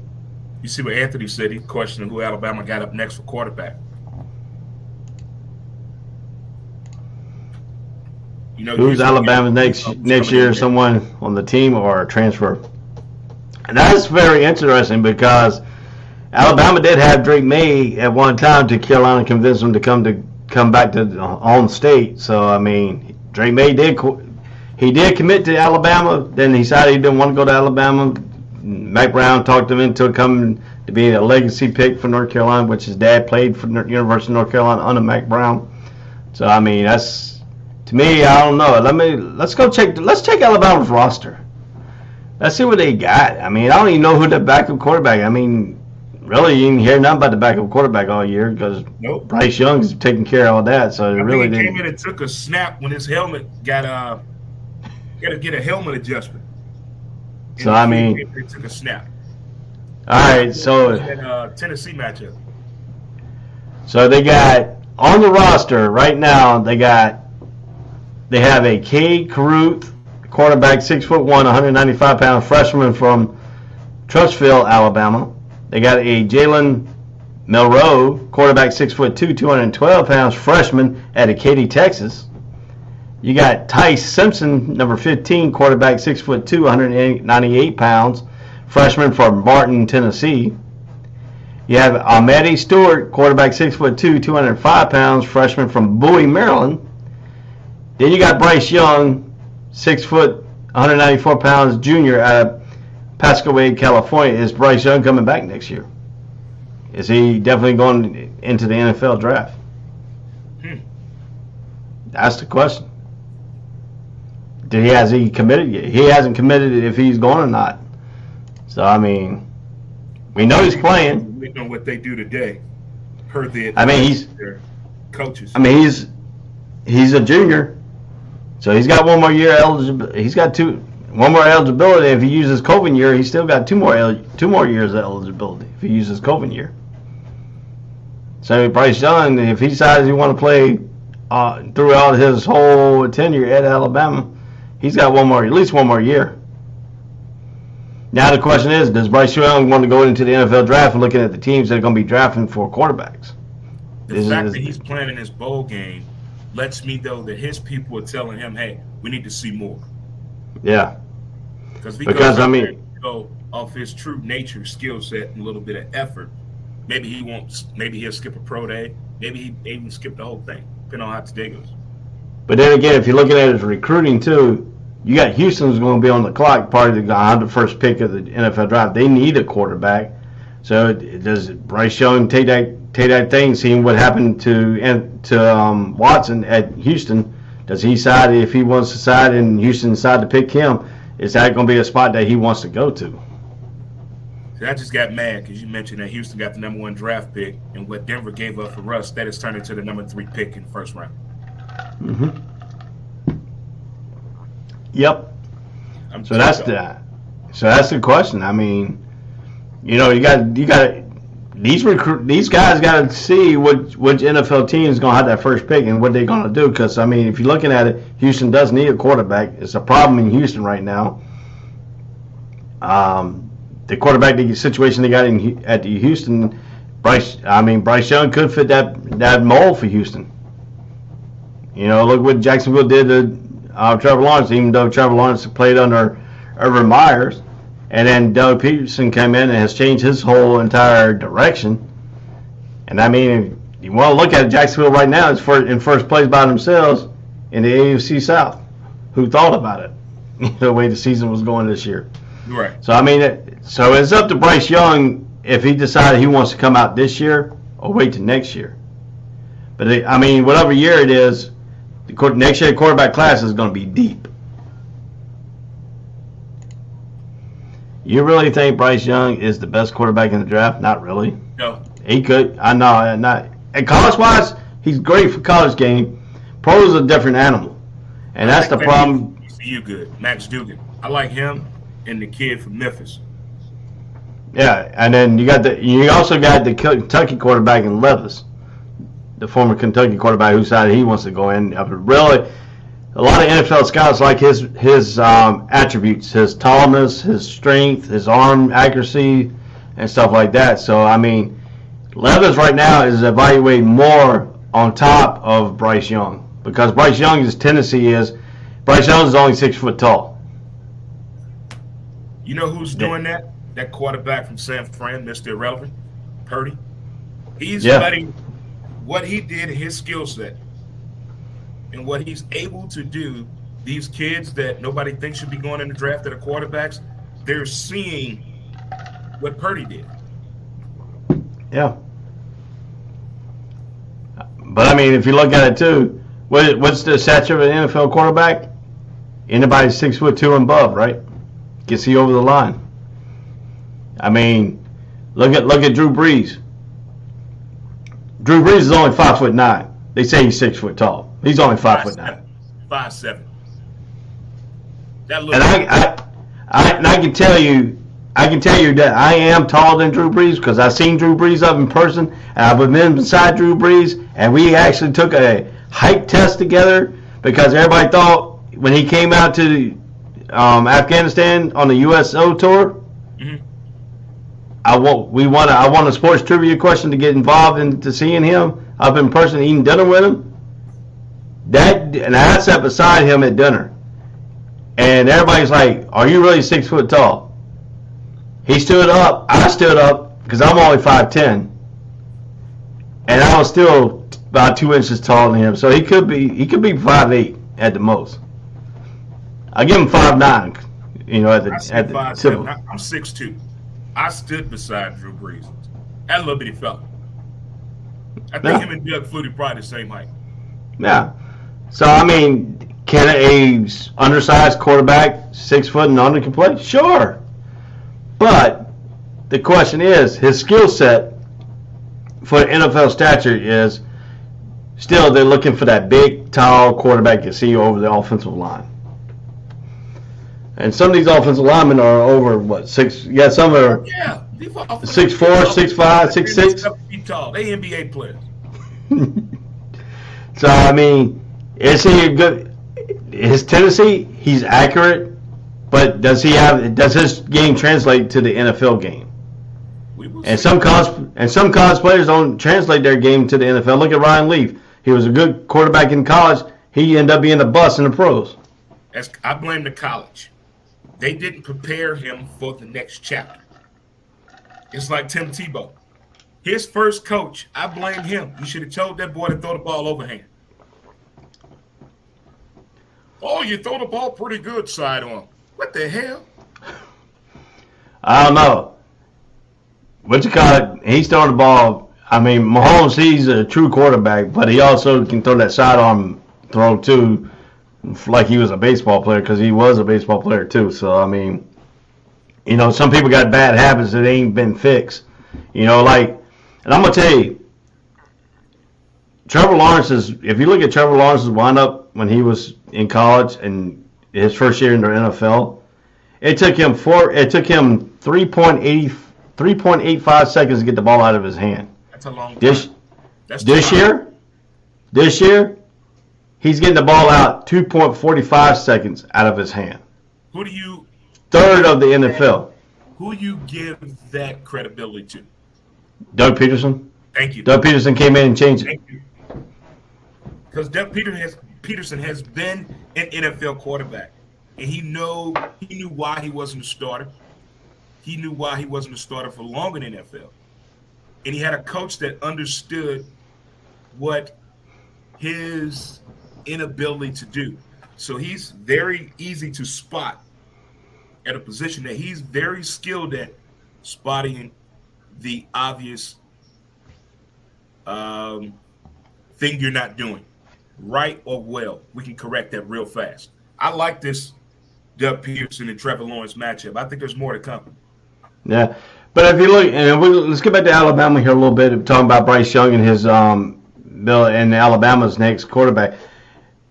You have freaking 4 freshmen on this football team that are learning from under Bryce Young, watching Bryce Young's every moment. Can they translate their game and being a next tier quarterback for Alabama? Or is Alabama have to go hit the transfer portal to try to find a quarterback to come in? Or is that what Nick Saban doing? You recruit the freshmen, and hopefully by the time they get their sophomore, their junior and senior year, they have a quarterback on the team. I mean, you got 4 freshmen behind this one junior quarterback. I mean, if Bryce Young goes down, these guys got to come in. And I know nothing about Ty Simpson. I don't know nothing about Jalen Monroe. I don't know nothing about Cape Caruth, because none of these players have actually touched the field. Well, about maybe that one play. We know how Nick Saban runs his practice. Everybody plays, and it's like actually playing a game. So I know these kids have some actual game experience going against the first team of that nature. But actually seeing them in a game, that's a good point. Like I said, I think one of them kids came in and just took a snap. He did one play when the quarterback helmet had a malfunction in that Tennessee game. Yeah. And then Anthony Price went on and came out and he said that Kyler Murray is short and it is hurting him. Should have played baseball. Kyler Murray was. I'm gonna tell you straight out. Kyler Murray is a better baseball player than he is a football player. Thank you. Even though he won a Heisman Trophy at Oklahoma, it was more Lincoln Riley's system that helped him win that than it was Kyler Murray himself. Lincoln Riley is living the moment. So, I mean, if you look at that, and talk about Lincoln Riley is part of the Mike Leach tree of offense, and he learned from a good one, and he just took some of Mike Leach's stuff and twisted it a little bit and made it to his own feeling. And, I mean, you got to give credit what's credit due. Lincoln Riley did make Kyler Murray better in college football. And going into pros, Kyler Murray is he's a good sandlot player. If a play breaks down, he can make plays. That's the only problem with him is he's not a professional quarterback in a professional league. He is more of a sandlot football player, but a better baseball player in talent-wise. So he should have gone and played baseball. Should have. I mean, I don't know how long he's going to be in the NFL, because he keeps running like he's running with his head cut off, trying to chase a chicken, whatever you want to call it, like freaking Rocky Balboa and Rocky trying to chase a chicken down when it's training, you know. Yeah, he did. First Rocky, when he got ready for Apollo Creed, they made him go out there and chase a chicken in the cold. He's running. Jackrabbit used to do that. Yeah. Came out of Florida. Oh, that's his name. Play safety. Janoris Jenkins. Yeah. Janoris Jenkins can catch a chicken. So, if you're looking at that, I mean, that situation too, Bryce Young could prove everybody wrong. You know, he might have heart and fortitude to might say, hey, look, I know I'm going to be a short quarterback and nobody's going to give me a chance, and go out there and prove everybody wrong. They can do that too. But to my knowledge right now, Bryce Young don't have a strong arm. He don't have that arm that he can throw from the hash to the other. No. In that Tennessee game, he damn near threw that ball over 60 yards. What I'm talking about a strong arm is going from the other side of the field and throw it back across diagonally to the other side. Oh. That's the strong arm. Okay. Now, the strong arm, you're looking for the deep pass? Yeah, he can do that. He can do the 50, 60 yards. Velocity. But the arm strength getting the ball in the NFL, when you got to go to the other hash mark and throw it to the other hash mark or down the field, he doesn't have that type of speed to get it across there. Okay. That's what you call a strong arm. And everybody don't realize what they call a strong arm. Oh yeah, he can throw the ball deep. He's got a strong arm. No, NFL is different. When they go out in here and talent the quarterbacks, they make you stand on the opposite hash mark, all those towards the out of bounds area, and throw it back to the other side of the out of bounds area, and see if anybody can pick it off in the middle. That's what you call a strong arm. That's a strong arm throw. Now the deep throws, he can throw it deep. But the strong arm is going from one hash to the other side of the hash. And about 50, 60 yards down the field. That's a strong arm. So, I mean, today, what do you see in the wide receiver Brooks? Can Brooks break the containment of? Can he break the containment of the corners for K-State today? Because they're going to need Brooks. They're going to need Brooks bad. Yeah, in the wide receiver. We already know the receiving situation with Bama. We know that. I think it's more of a question on what the running game is going to look like. I'm not worried about the receiving game. The receiver's going to get open no matter what. It's just the way the offensive plays are called for Bama. So I don't think that's going to be an issue. It's that running game. If they can get that running game going, it's really going to open up the floodgates, and I can see him having a day of throwing over 300 yards. Now, they need a 300-yard passing game, but if it's there, I could see it being taken advantage of. And then Bryce went on and said, I'm glad you said that Young don't have a strong arm. Mac Jones, too. Some Alabama quarterbacks' arms are weak. Now, Mac Jones is a little bit different. He doesn't have that strong arm going from hash to hash. But what does Mac Jones have is same thing that Bryce Young has. Is intelligence when to throw the ball and when not to throw the ball, and when to be effective and not being effective. But Jones, on the other hand, too, he had a good rookie year. He's tailed off a little bit more this year due to some of the injuries he has.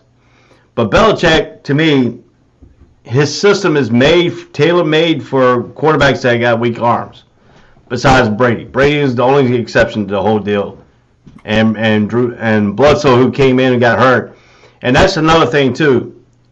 When we talked of next man up, Tom Brady took that to heart. Next man up, and he took that team away, and then all of a sudden exploded his own career. I mean, he was not even the number one. Did you see? He was not. Tom Brady. I saw a little bit. I saw a little bit of it.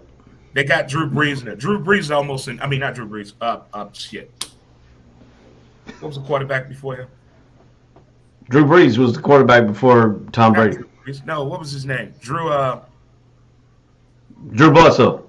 Drew Bledsoe was damn near in tears talking about when he got hit by Pepper Johnson and almost died because he had internal bleeding. Right. And he knew if he got hurt, that dude was going to take his job for the way he handled himself in practice. Yep. So, I mean, but if you look at it, too, I think out of both Matt Jones and Bryce Young, I think Bryce Young has a little bit of a weaker arm than Matt Jones.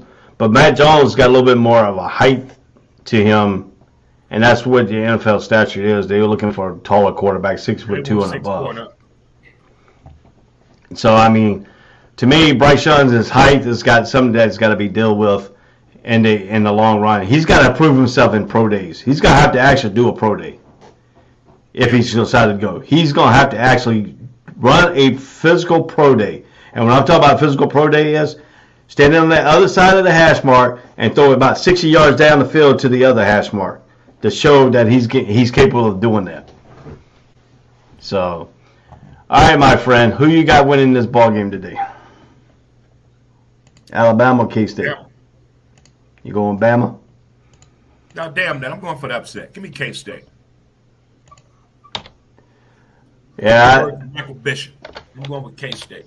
Yeah, I kind of talked myself going in with K-State, but when I talked about the motivation factor, I think Alabama's not going to have the motivating factor today. I think K-State is going to be more a motivated team, and I think K-State, knowing that they fall behind in games, but have that ability to come back and win games, is going to help them in this ball game here because they have a different mentality of what Alabama, when they get behind early, even that Tennessee game, when they get behind early, Alabama doesn't have to fight like K-State has to fight to come back.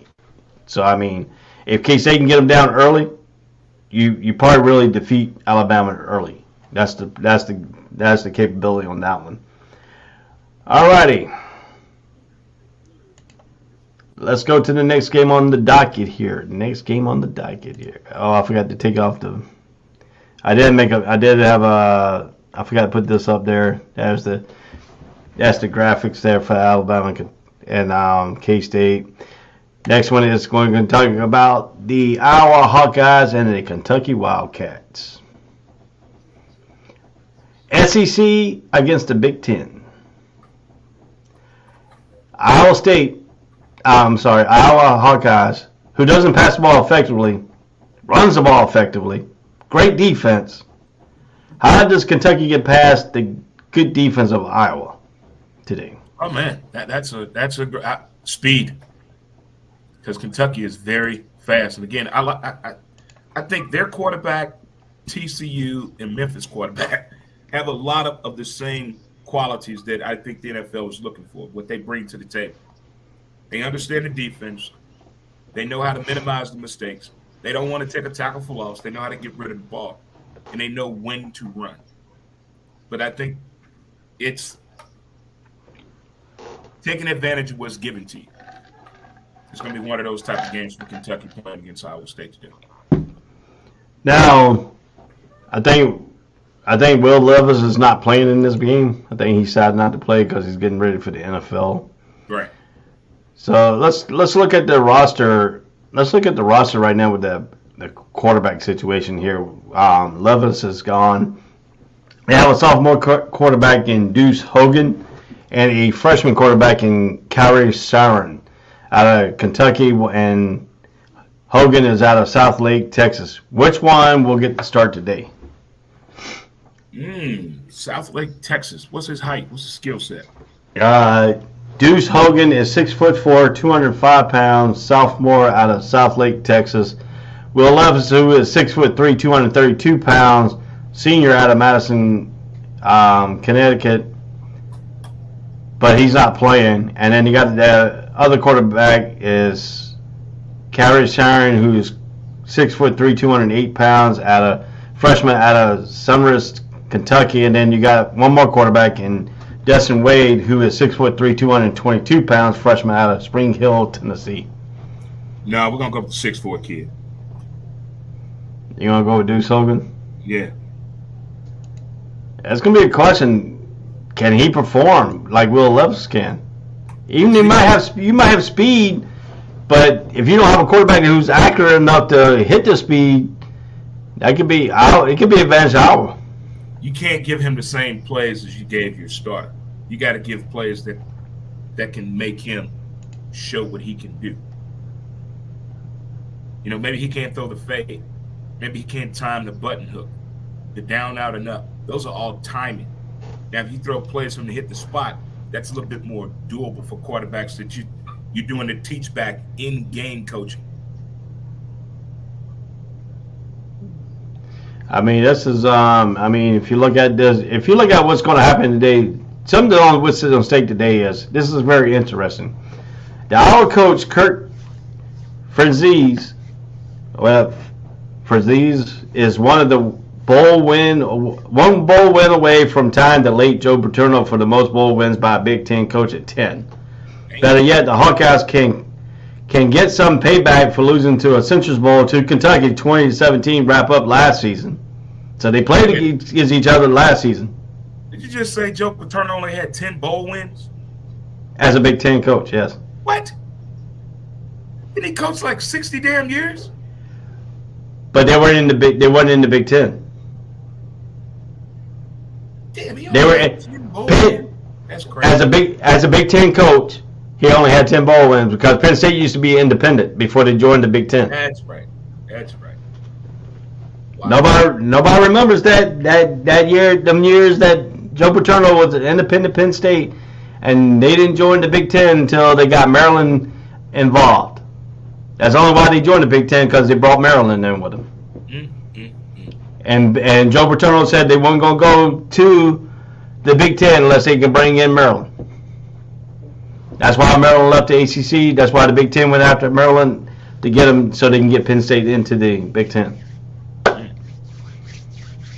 So that's why you don't see. That's why Joe Paterno has had more bowl wins as a Big Ten coach. He only had 10 as a Big Ten coach. So these two teams are familiar with each other. They played last year in the bowl game. Kentucky won 2017. They played in the bowl game last year. These same two teams. Yeah, they lost in the Citrus Bowl to Kentucky in 2017. Okay. To wrap up last season. So this is the second year straight that they played. They're playing in the Music City Bowl in Tennessee at the Tennessee Titans Stadium for this game. On State for Kentucky can add to their school record streak with a 5th straight bowl victory. The Wildcats also are looking for their 8th victory for the fourth time in 5 seasons. A victory would be the 16th season of all time that Kentucky has finished with at least 8 wins. That's what's at stake for Kentucky. So they don't mention anything about who's going to play quarterback for them. Game time decision.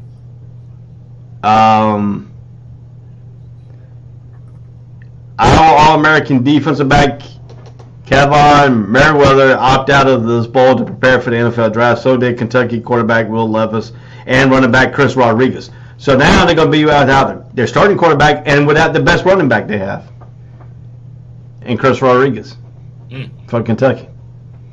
But they still got Kabasier Smoke back there. What a name. What a name. So, I mean, I don't know why that dude don't have like the most NIL deals. I found this on the web. I don't know. You just activated my Sirius when What you did I said say? that. Yeah, when you say about the name and things, she come out and she said, "Oh, Kabasier Smoke is a nice name in the college football for Kentucky." All I said, I would have like 10 NIL deals, and then that thing just walked off. Started talking. That creeps me out because mine does it sometimes. She just start talking for no reason at all. I'm like, I'm not even talking to you. They're listening to you, man. They're listening to you. I live alone, and I got a woman talking to my house. Because Sirius is talking to you.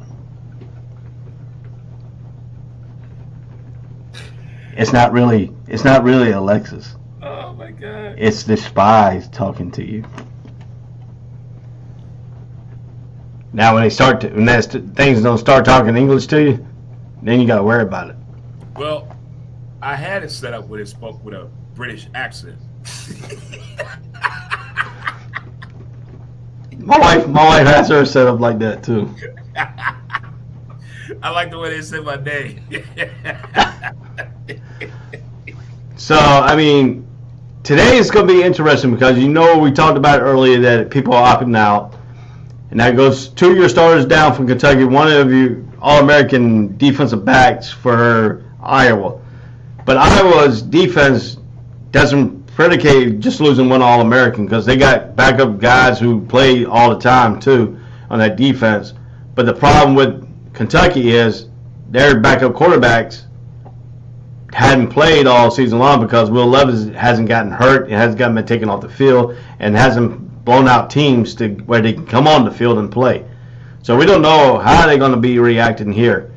So my guess, since you got a good defense in Iowa, does Iowa skies their defense a little bit to try to fool the quarterbacks that will play from Kentucky?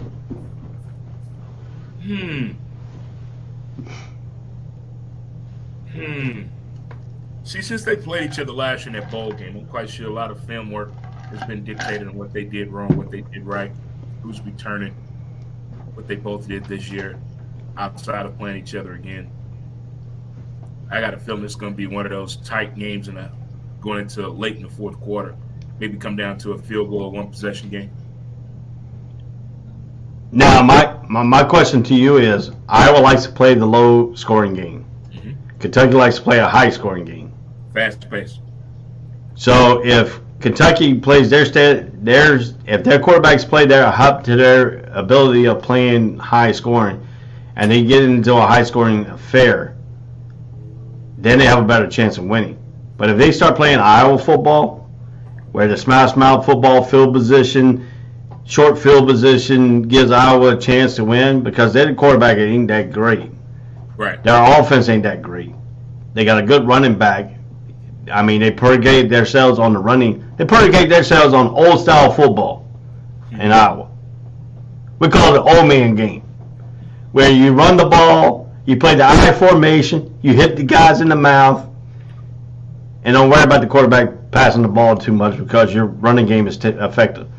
Right. How does Kentucky defense stop this running game, this old man style football that still works in Iowa? I do a lot of moving.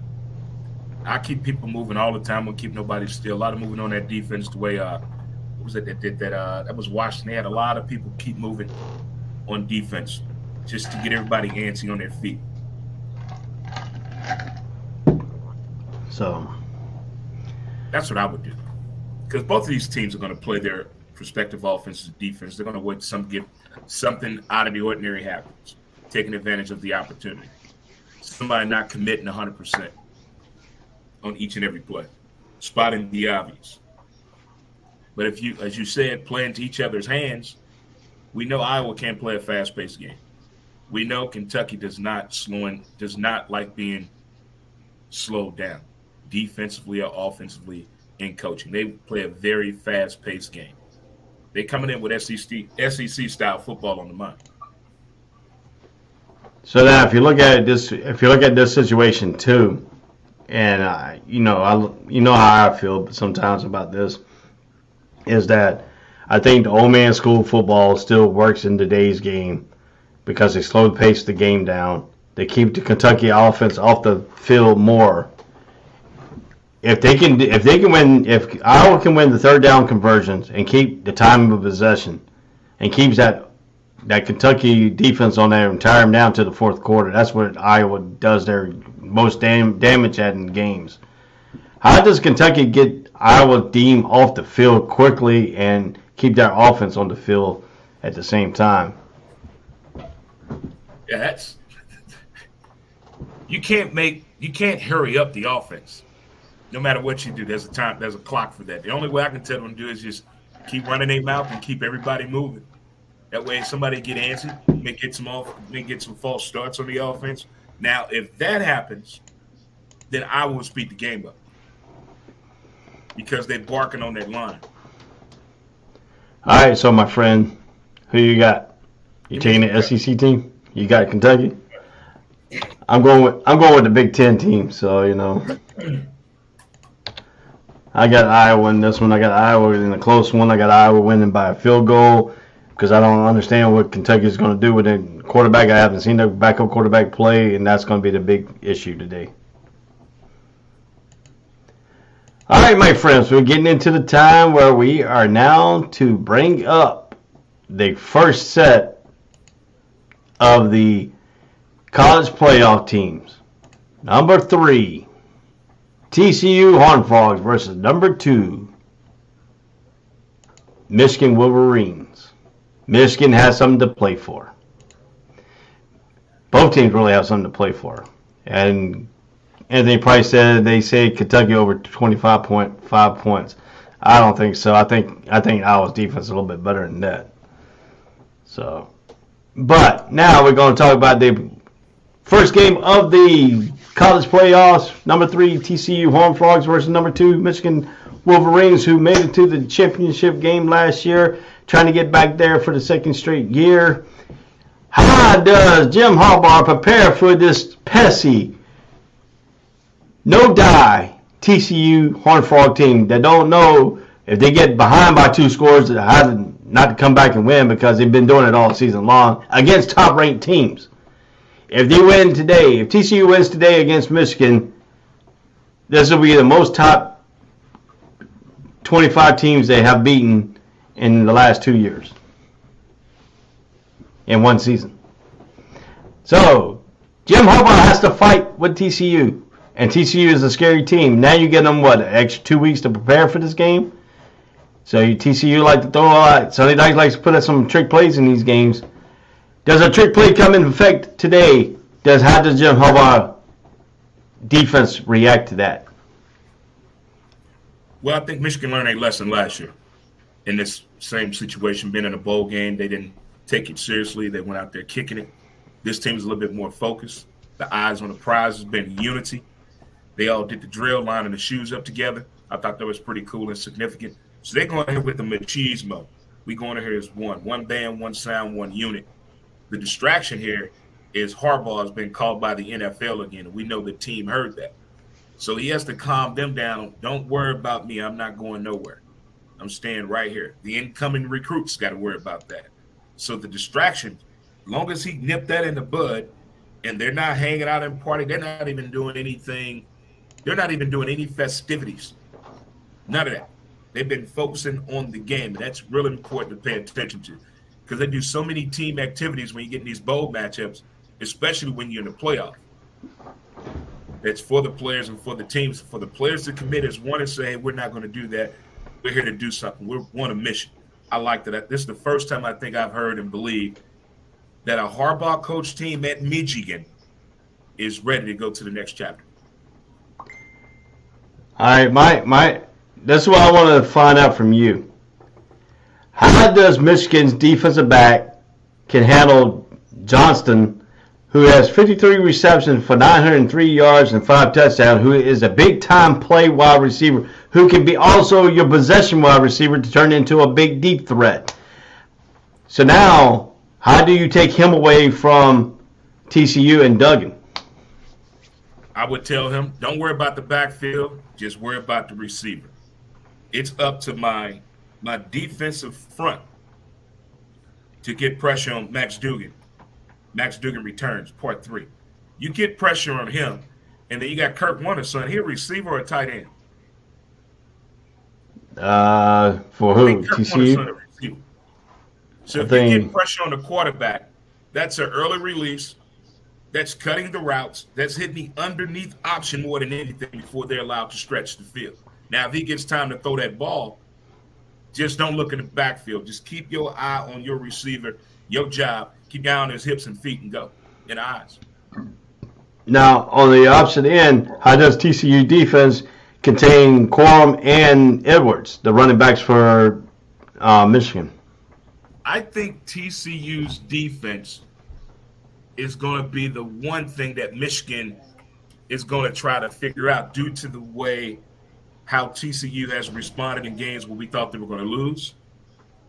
Games we thought it was going to be a blowout, but the defense let them down. So it's about finding that laziness spot, that lackadaisical effort by TCU's defense. Now, if Michigan can figure that out, they can probably put up over 30 points in this game.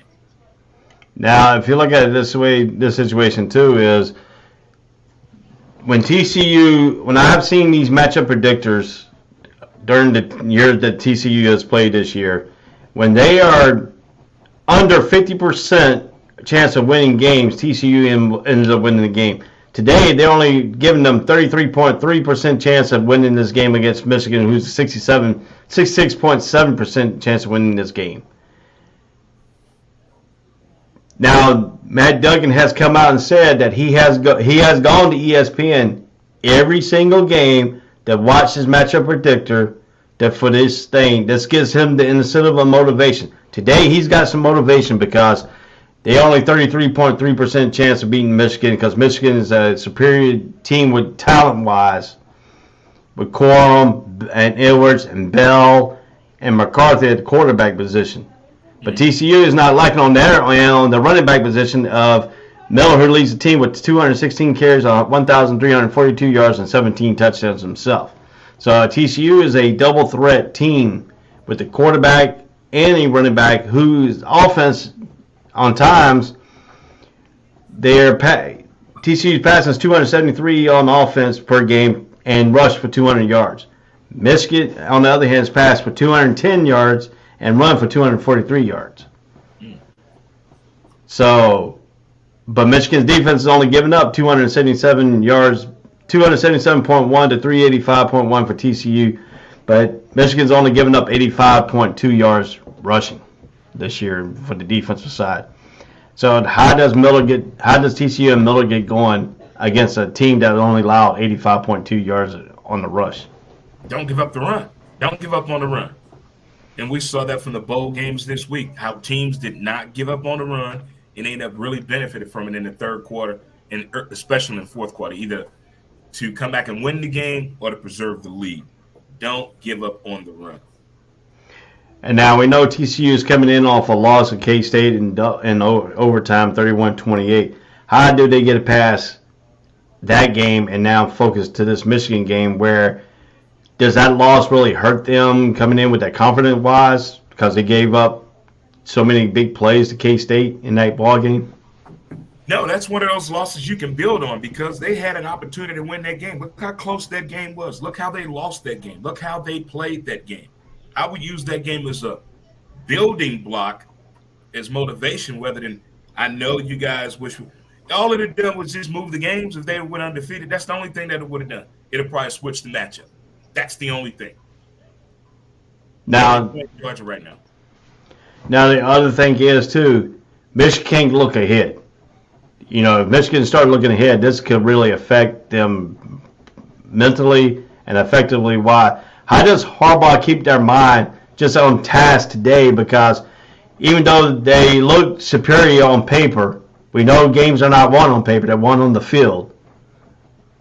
But they don't underestimate TCU. Is Harbaugh underestimating TCU, or is the team underestimating TCU, and Harbaugh's got to keep them back in check? Don't fall out of your chair, man. As they said, as my phone, as I said, the team already took the initiative. They're not doing anything. They're just concentrating on football. They're not doing no football. They're not doing any activities that are related to the college football playoff. They're there to concentrate on football because they failed last year at the bowl game. Now, TCU, how does Sonny Dykes handle this? This is a success that Dykes has not seen before because he came out of SMU. He was productive at SMU. Now he's got this TCU team into the college playoffs for the first time. And now, how does he take the next step for TCU beating this Michigan team and getting them into the championship game on the 9th of January? That's like a month away. It's the oldest, overused cliche in sports. TCU they have nothing to lose. Nothing. Yeah, I would go with that mentality, but in the back of the mind and on the board of the vision board, we can be different. Horned Frog Nation. I would just put it right there. We can be different. Horned Frog Nation. I just put that on the vision board for the whole damn team to see. And I would just say that. That's it. They can shake up the world. This could really perpetuate the future of Max Duggan. I bet now, if you're looking at the phrase Max Duggan returns if they win, watch. Clip that off. Remember I said that now. Max Duggan returns. Let them win this game. Now, my next question to you is: you said to a fact that TCU they are playing in the moment. They're not expected to win this ball game. Does that make TCU dangerous? TCU has been dangerous the way they've played all year. In years past, TCU has fallen into that November, when things go wrong in November, and they survive November. Yeah, they lost the conference championship, but it's okay. Look where they're at now. And I wouldn't take that loss as a negative thing to that team. Guys, we played fine. They just happened to put up more points than us in the allotted amount of time. So let's go out here and finish the job today. We can be different, Horned Frog Nation. And the one thing that is different than thing is Michigan's played in last year. They played in their first playoff game, got all the way up to the championship game. So they know what it takes to play in this game. How does TCU get their mindset of saying, "Hey, this is our first big time test in the college playoffs. We want to be more than that. We want to get to the championship game just like Michigan did last year." Do they go back to the same concept that Michigan did and take out the outside distraction, keep their team in the hotels, don't let them go out and watch TV, watch any kind of sports center, any kind of sports channel to get their minds in some negative things? And, I know what Harbaugh did last year was they told the hotel to disband the cable in their rooms. So they made them go in there and take the cable out of their rooms, and all they did was watch movies and everything else to keep their side notes. But it's kind of hard to keep all this technology-wise, and, football players and stuff like that look at the papers. They like to look at the, online sports center to see what they're talking about their teams, and sometimes they'll get to you.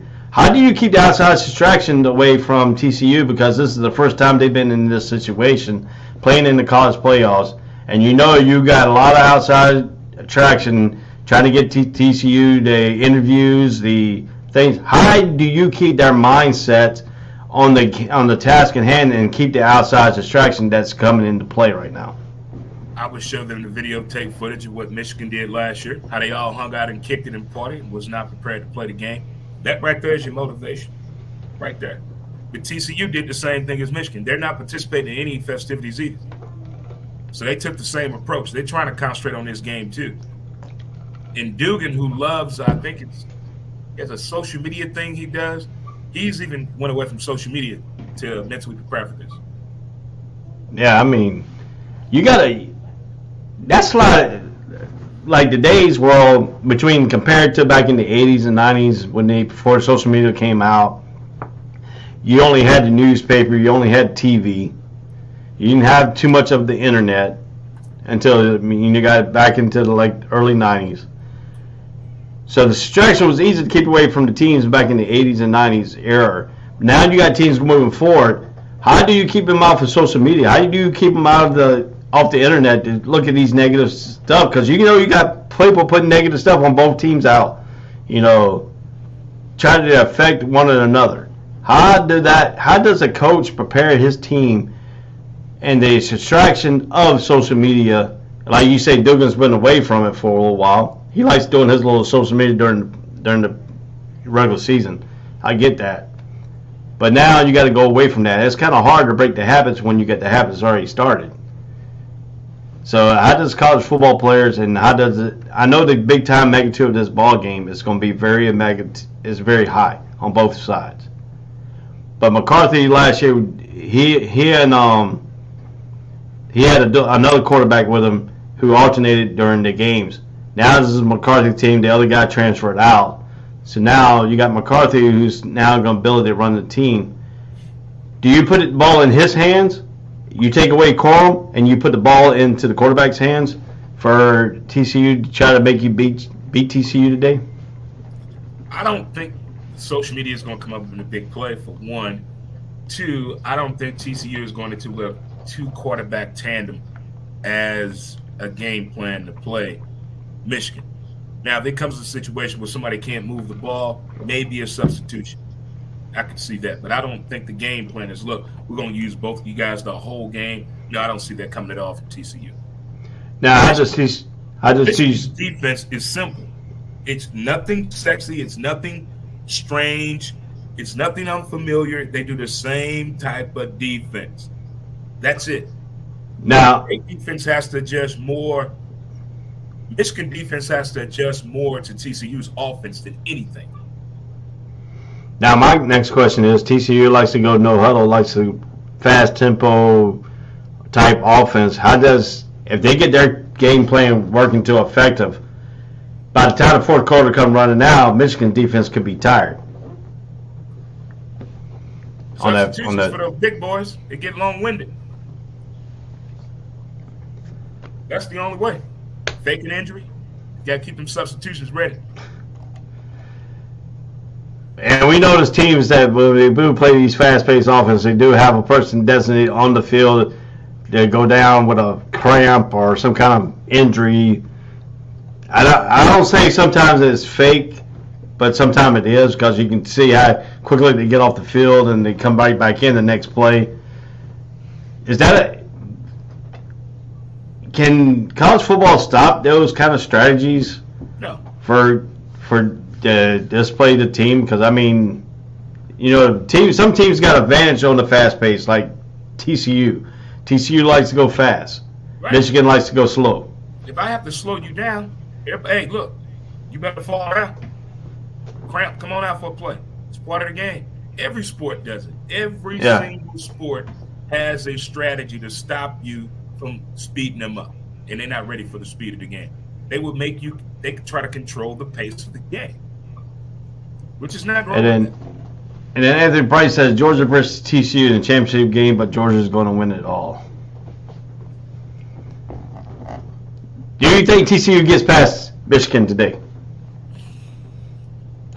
Who you got in this ball game? I have TCU winning this because of their composure on special teams, their defensive line. They're ready for the in the moment 2-minute warning. Offense and defense is ready, and I love their special teams. They can kick the ball. So if it comes on the line and down to kicking, I'm taking TCU all the way in this. Not so fast, my friend. I think Michigan's double-head running backs and Quorum and Edwards is going to be too much for TCU. I think Michigan will take care of TCU because of the advantage that they did against Ohio State. Ohio State prepared Michigan for anything they didn't need to look for into TCU because both teams like to pass the football. They did a lot of stuff. Edwards was a man against Ohio State. Quorum was injured. I think Quorum comes back healthier today. I think it's going to be a double-hit running back. I think Michigan wins it. I think it's going to be a close game. I think Michigan wins it by a touchdown, 27-20. Okay, I got TCU. Yeah, I got Michigan. So let the better man win. All right, my friend. We are going to the last college playoff game. That is the. We're gonna take a break. When we come back from the break, we're gonna break down Ohio State, number 14 ranked team in the nation, number 1 Georgia. What is the third game that Georgia has played in Atlanta area this year? So this is going to be a good test for Ohio State. And then we're going to talk about number 22 Mississippi State against Illinois, number 16 Tulane against number 10 USC, and number 17 LSU and Purdue, and number 11 Penn State, and number 8 Utah. We got all that coming up here on the College Breakdown Show on the All Sports All Place Network. I am Ray, that is Dre. We'll be right back after these messages. All sports, all plays. All sports, all plays. All sports, all plays. 365, we're making a plays. We're talking the game, get you through the days. We're high in the court, the dime in the lane. Variety, topics, living the same. All presentation, sports information. In the airways, taking the nation. All sport, all plays, they working your faces. Grace at the field, so tie the laces. All sports, all plays. Network. All sports, all plays. Network. We on top of our game. All sports, all plays. All sports, all plays.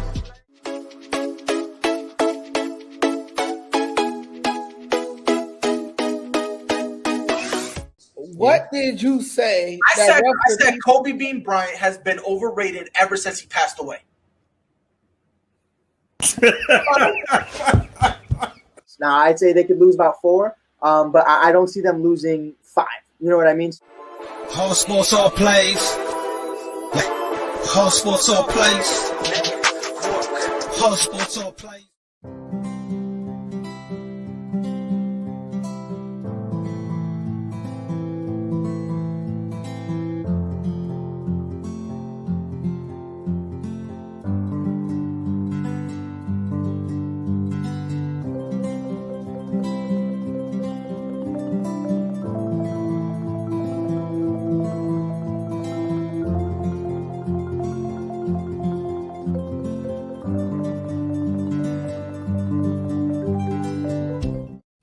This is the Funks D Streaming Network. Register to come on our channel at funksdnetwork.com. Welcome back to the All Sports, All Place Network and All Sports, All Place College Breakdown. I am Ray. Dre will be back in a few moments here. We're getting ready to break down the Georgia and Ohio State game that's going to be played in the Peach Bowl in Atlanta today at 8 o'clock. Tonight, that is your main event football game on this thing. The first one plays at 4 o'clock. Number 3 TCU versus number 2 Michigan. He took TCU. Dre took TCU. I took Michigan on that ball game. We're going to be talking about number 22 Mississippi State. The first time they were seen action since the passing of their head coach Mike Leach this year. So a lot of stuff's going on. I like to send my sympathies to Barbara Walters, who is a very iconic figure in the news business. She passed away at the age of 93. Keep her family in prayers and stuff like that going on. Don West, who is a wrestling broadcaster for TNA Wrestling. Mike Tenay, his best friend, went on and said he passed away too also. Let's keep his family in prayers on this occasions and moments here. I like to keep some of my family. I have a family member, my cousin's husband has passed away. We had dealing with cancer. So let's keep their family in our prayers also during this holiday season. A lot of people had a lot of losses and tragedies and stuff like going on.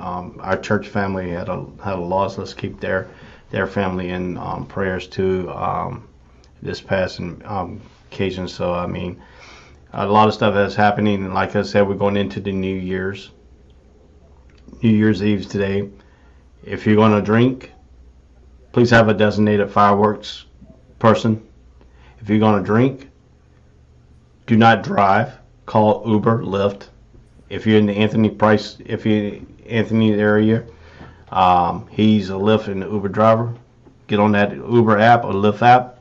Get him to come pick you up. Be safe this holiday season. If you're on the East Coast, the corridors from Maine all the way down to Florida, we have what you call the Wolf Pack in every state that will be on that interstate trying to pick off people who's been drinking and driving. And also some places in Florida would not announce where they're going to do it, but they will do it some off the road, not even on the interstate. On some of these back roads, they will have a sobriety checkpoint.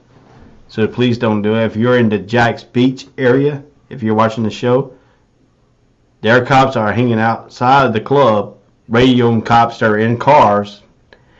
If you get in your car and drive, and they expect you drinking and driving, they will pull you over and do a sobriety check on you. Jax Beach is one of the main things here in Jacksonville, so that is a very, very situational thing here. Let's see here.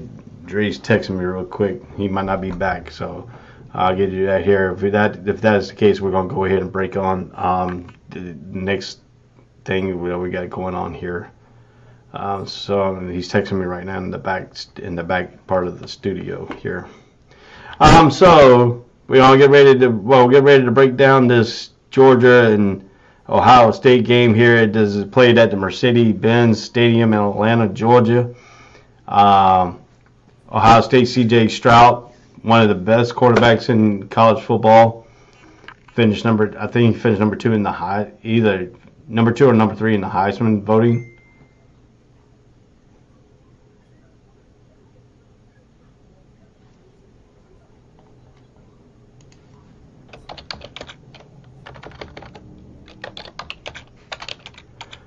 Okay, so Dre will be back to break down the Georgia game, and then he's got to leave. So we're gonna go ahead. We'll go get his picks when he gets back on here. I'm just waiting for him to show back up, and we'll break the Georgia game down together for that. We'll talk about the January 2nd bowl games here, and we'll talk about Mike Leach here in a little bit. and his Mississippi State team, how that's going to affect them in this ball game, playing for him and stuff. So once we get this game going on here, when we break down the Georgia game here. So let's talk a little bit about the Georgia game here on the All Sports All Plays Network. It's the 8 o'clock game. It's number 4 Ohio State plays number 1 Georgia Bulldogs. This is the third game I said they played in Atlanta. Dre's about to join me back here. Let's bring Dre back on here. My boy, the myth, who's to blame podcast host, Dre Montez, the cool man, the cheese mo. He's got his sunglasses on. He is going to be the macho man here momentarily. So we're going to bring on the man, the myth, the legend, and my alter ego, Dre. What's up, brother? Oh, yeah. Oh, yeah. Macho Dre in town today. Whoa. All right, my friend. This game is what they're calling a perennial powerhouse game between a high-power offense against a high-power defense. The number 1 offense against the number 1 defense. My friend, how does Ohio State make Stetson Bennett be the person to beat them instead of having the multiple running game that Georgia has? How does their defense force Georgia to become a passing team? See, Stetson Bennett is not fooling me. He's come in here with this Eli Manning approach to the game of football. I ain't falling for that BS. Like he doesn't know what he's doing, how to start the game. You know, Georgia can start slow, i.e. the Mizzou game. They have to take advantage of the slow start. The Ohio State must do that. They have to take advantage of the slow start. Like I'm throwing the bomb the very first play.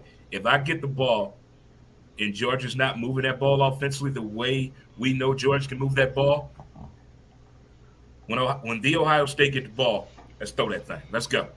Let's make them run right now. If you frustrate Georgia, they're going to do things they're not accustomed to doing. They're going to end up rushing the play, and Stetson Bennett is going to get in a situation that he does not like to be in when he's down going into the half, and the game is on his shoulders. Now everybody's looking at him like, boy wonder, show me what you got. You've been in college for 10 years now. Show me why you've been in college for 10 years.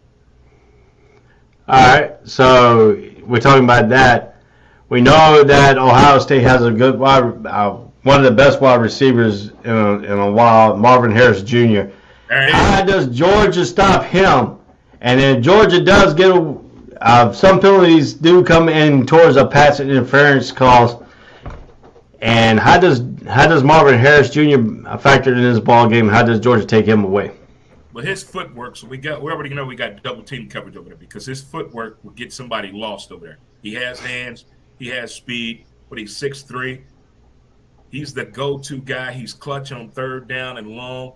He has that one particular play where they're very familiar, whether it's on the sideline or across the middle, as you said, arm strip, going hash mark to hash mark on the other side of the field. They have that play as well. So I don't think it's not going to be no man-to-man on this guy. It's going to be they're going to have to double team him the whole game. So now that pressure is even more on Georgia's defense. We know that defense has speed on the line other than linebacker play. That line has some damn speed. Them big boys can run. We thought Alabama linemen could run. Have you seen this Georgia line? Yep. There's something to watch. There's something to watch. I'm talking about up front. Damn them linebackers and damn them guys in the secondary. I'm talking about up front. That speed is insane. Insane. Now, if the Ohio State can contain that, because if you box in CJ, that leaves the middle, right? Which I would think they can't play a cover 2 at all if they're going to box rush, because they play the cover 2. That leaves what open, kids? The middle. So that's one thing that I know for sure that's not going to happen today. I don't see a cover 2 being called by Georgia at all today on the defensive side, because that leaves too much open in the middle. Now, The injury report for both teams is Georgia out, linebacker Nolan Smith pectoral, linebacker C.J. Watson neck, safety Dan Jackson foot is probable, wide receiver Ladd McConkey knee, wide receiver A.D. Mitchell ankle. Who is this? Ohio State? The Ohio State's injury list? No, this is Georgia's injury list. Oh, I'm not worried about them. They got plenty of backup. They ready. Yeah, but they're starting right tackle Warren McLaughlin knee, right guard Tate Redledge shoulder, linebacker Marvin Jones Jr. ankle. These are all probable that are potentially got some injuries on there. So they're not coming in fully a healthy Georgia offensive line, which has been big. They do have some good backups, like you said. But Warren McClendon, the right tackle, who is the blind spot of Stetson Bennett's protection. Now, that could leave some of that back end coming in and getting some sacks on Stetson Bennett. But then again, Ohio State has to contain Stetson Bennett on his legs, because we seen the Tennessee game where Georgia was not starting out very effective, but that big run by Stetson Bennett set the pace, and then Georgia's offense just broke out. When Stetson Bennett breaks out on that run, that gives them an extra running back in the thing. How does Ohio State play a spy to keep Stetson Bennett in the pocket, make him be a pocket passer, not a dual threat? No, I think in those opportunities when he was running, everybody was covered. There was nothing available, so he takes off. That's one thing that he's very intelligent at. He knows when to run. He's not forcing the run. He's not trying to get hit. He's trying to get out of bounds or take what's given to him every time he runs. That's one thing I can give a 10-year college student. Most people that go to college for 10 years are called doctors. Wow. He's been in college football for a while. Left Georgia, went to a thing, come back, yeah. I don't think he's been in there for 10 years, though. I know. I think he's only been in college 5 years, but 10 years sounds better than 5. Well, there has one college player that could go his 9th year next year. That's a Division II season in the injuries. Yeah. So, but if you look at Ohio State injuries, is running back Trevon Henderson's foot, and wide receiver Jackson Smith Najibaya hamstring is questionable. And then their right guard, Matthew Jones, is foot. So he's questionable too. Without the second best wide receiver on the team, Jason Smith Najibi, that means Georgia can effectively double team Marvin Harris Jr., try to take him away. But we know what you said, his footwork is great, but he's also double jointed in the knee. If you didn't see the play that he made that incredible catch, I don't know how he didn't twist his knee out, but he came out and said that he is double jointed at the knee area, so that's why he can make some of these incredible catches. How many incredible catches today will he make against his Georgia defense? Because there's going to be some that he's going to make some ridiculous looking catch today. I say 2. He's going to have 2 Moss catches today. Malstein. All right, so you got Stetson Bennett, who has completed 68% of his passes of 8.3 yards per dropback, 20 touchdowns, 6 interceptions, 184 non-sack rushing yards, 3.9 per carry, 86.2 total QBR, 6 in the nation. You got C.J. Stroud, who is 3,340 yards passing, 66% completion, a rate of 8.9 yards per dropback, 37 touchdowns, 6 interceptions, 74 non-sack rushing yards, 2.1 yard carry. His quarterback rating is 87.7. So both quarterbacks are effective, even though you don't pretty much think Stetson Bennett is all that, which he's not. Give the truth out, he is a games managing quarterback. He doesn't turn the ball over much. He games manage it. He plays the field position game. Should do. Just because he doesn't have 35 touchdowns and 2 interceptions and 6'5" and girlfriend is hot and the top cheerleader doesn't mean he's not doing his job. He's doing what we want a collegiate quarterback to do. Lead this team offensively. and show me your leadership skills. And that's what he's doing. So my question to you is, how does we got Marvin Harris Jr., we know what Georgia's got to do to contain him. Who is going to contain Brock Bowers, the great tight end for Georgia? Ooh. I've only seen him get hit really good one time, and I don't think it was even on purpose. I think the linebacker just bumped into him by accident. It wasn't a tackle. That's the only hard hit I've seen put on him this year. I haven't seen him get hit yet. But if he gets going, it's all down here from here. I can see Uga putting up 40. All right, so down the offensive line for Ohio State. Guess who's healthy? Guess who's 100% healthy for the first time this year? Defensive tackle Jalen Carter. He is fully 100% healthy.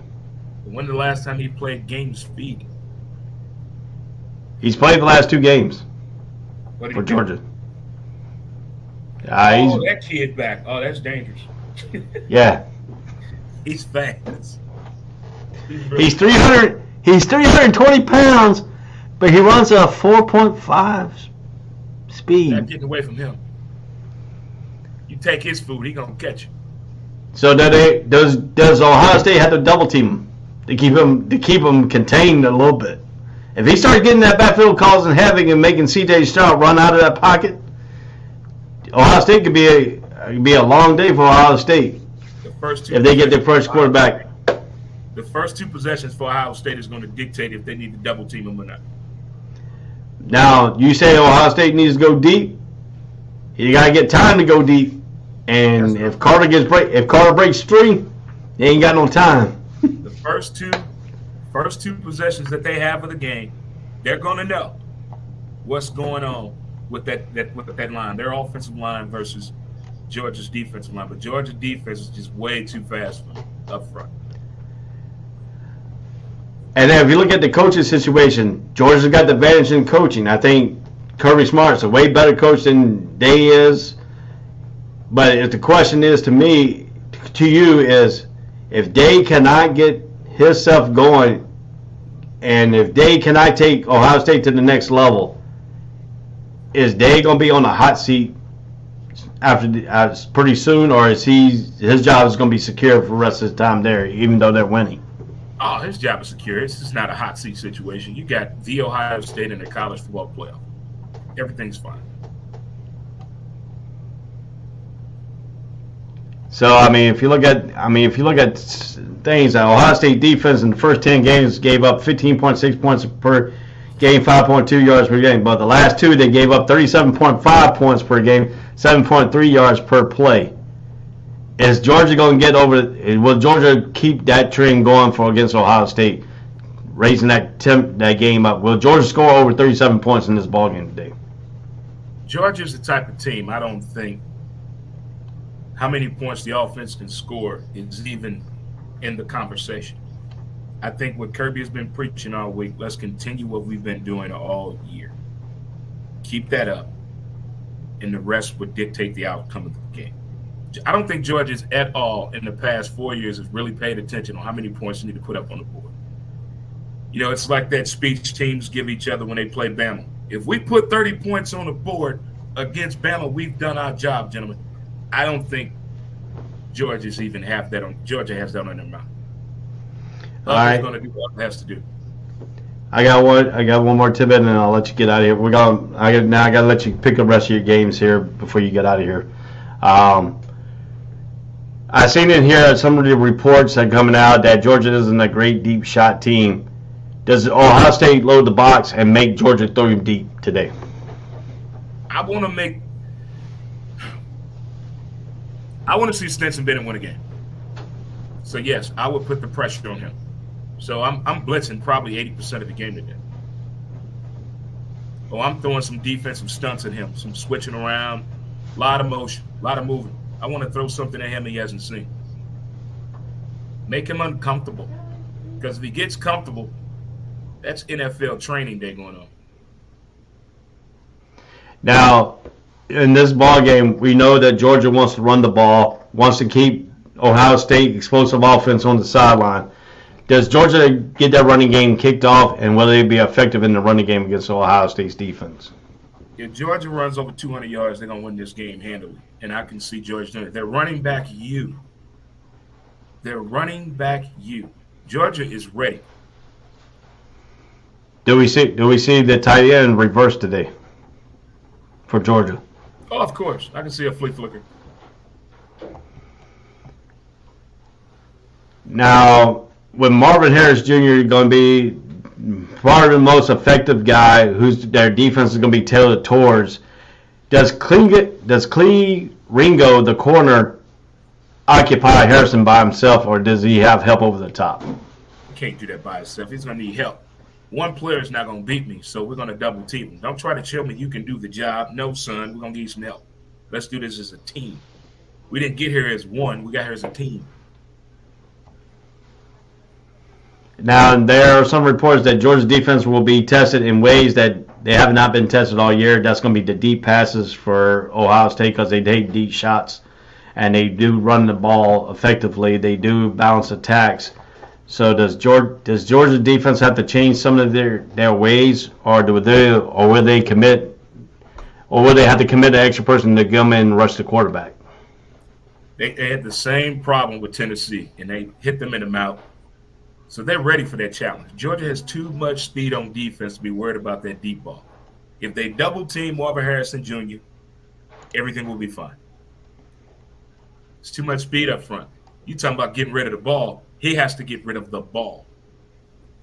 Now, if you look at this, both teams' defense, Georgia's only given up 12.8 points a game to 19.3 for Ohio State, but Ohio State's offense is scoring averaging 44.5 a game to Georgia 39.2. Georgia's only allowed 77 yards rushing. Ohio State's only allowed 119 yards rushing, but Georgia's allowed 215.1 passing to Ohio State's 184 passing. Does the running game, can Georgia keep Ohio State under 100 yards rushing today? Yeah. Ohio State's not going to be worried. Ohio State's going to try to throw the ball. They're going to try to win the game on passing because they know Georgia defense too fast on the run. And the magic number you said, Georgia's offense rushing game has to be over 200 yards. When they're over 200 yards, they are more effectively to win the ball game. When they're under 200 yards, they're less lead to lose the game. The Missouri game, they didn't get over 200 yards. That game was close all the way through. It took the last few minutes of the game before Georgia beat Missouri this year.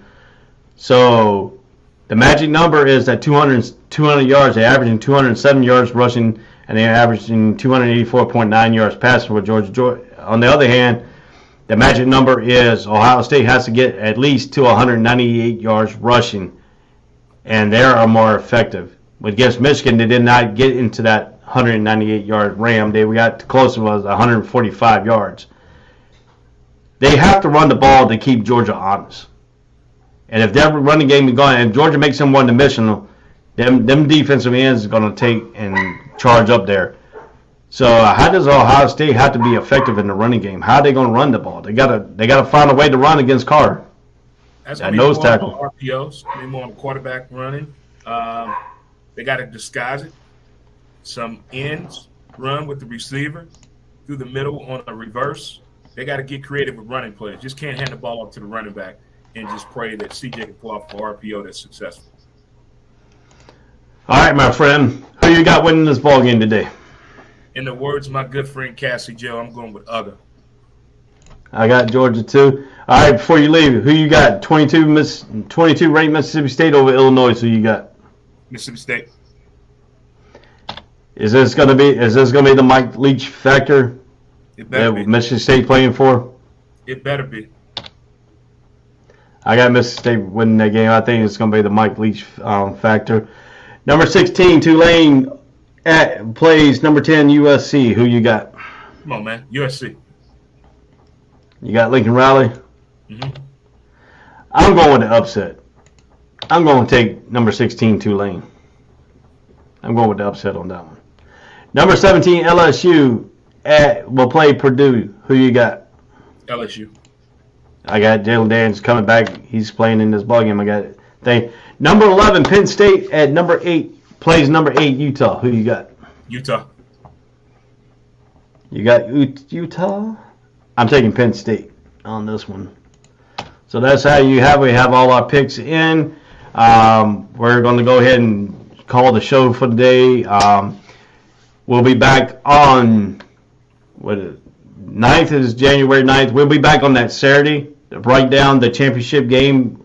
It could be either TCU, Michigan, or Georgia or Ohio State. We'll break that down. And then we'll have the watch party on the 9th at 7:30. We'll begin our telecast at 6:30. Is that okay with you? Yeah. We'll bring it in. We'll do a pre-game show at 6:30. Kickoff time is at 7:30. We'll break down the whole game during that. Hope you join us. I hope everybody has a great New Year's. Hope you have a great New Year's Day. This has been Ray. That is Dre. This has been the All Sports, All Plays College Breakdown on All Sports, All Plays Network. Everybody have a great day. Happy New Year. Say bye. Say bye-bye. Bye-bye. All sports, all plays. All sports, all plays. All sports, all plays. 365, we making a plays. You talking the game, get you through the days. We're high in the court, the dime in the lane. Variety, topics, living the same. All presentation, sports information. Hitting the airways, taking the nation. All sport, all plays, like working your faces. Grace at the field, so tie the laces. All sports, all plays.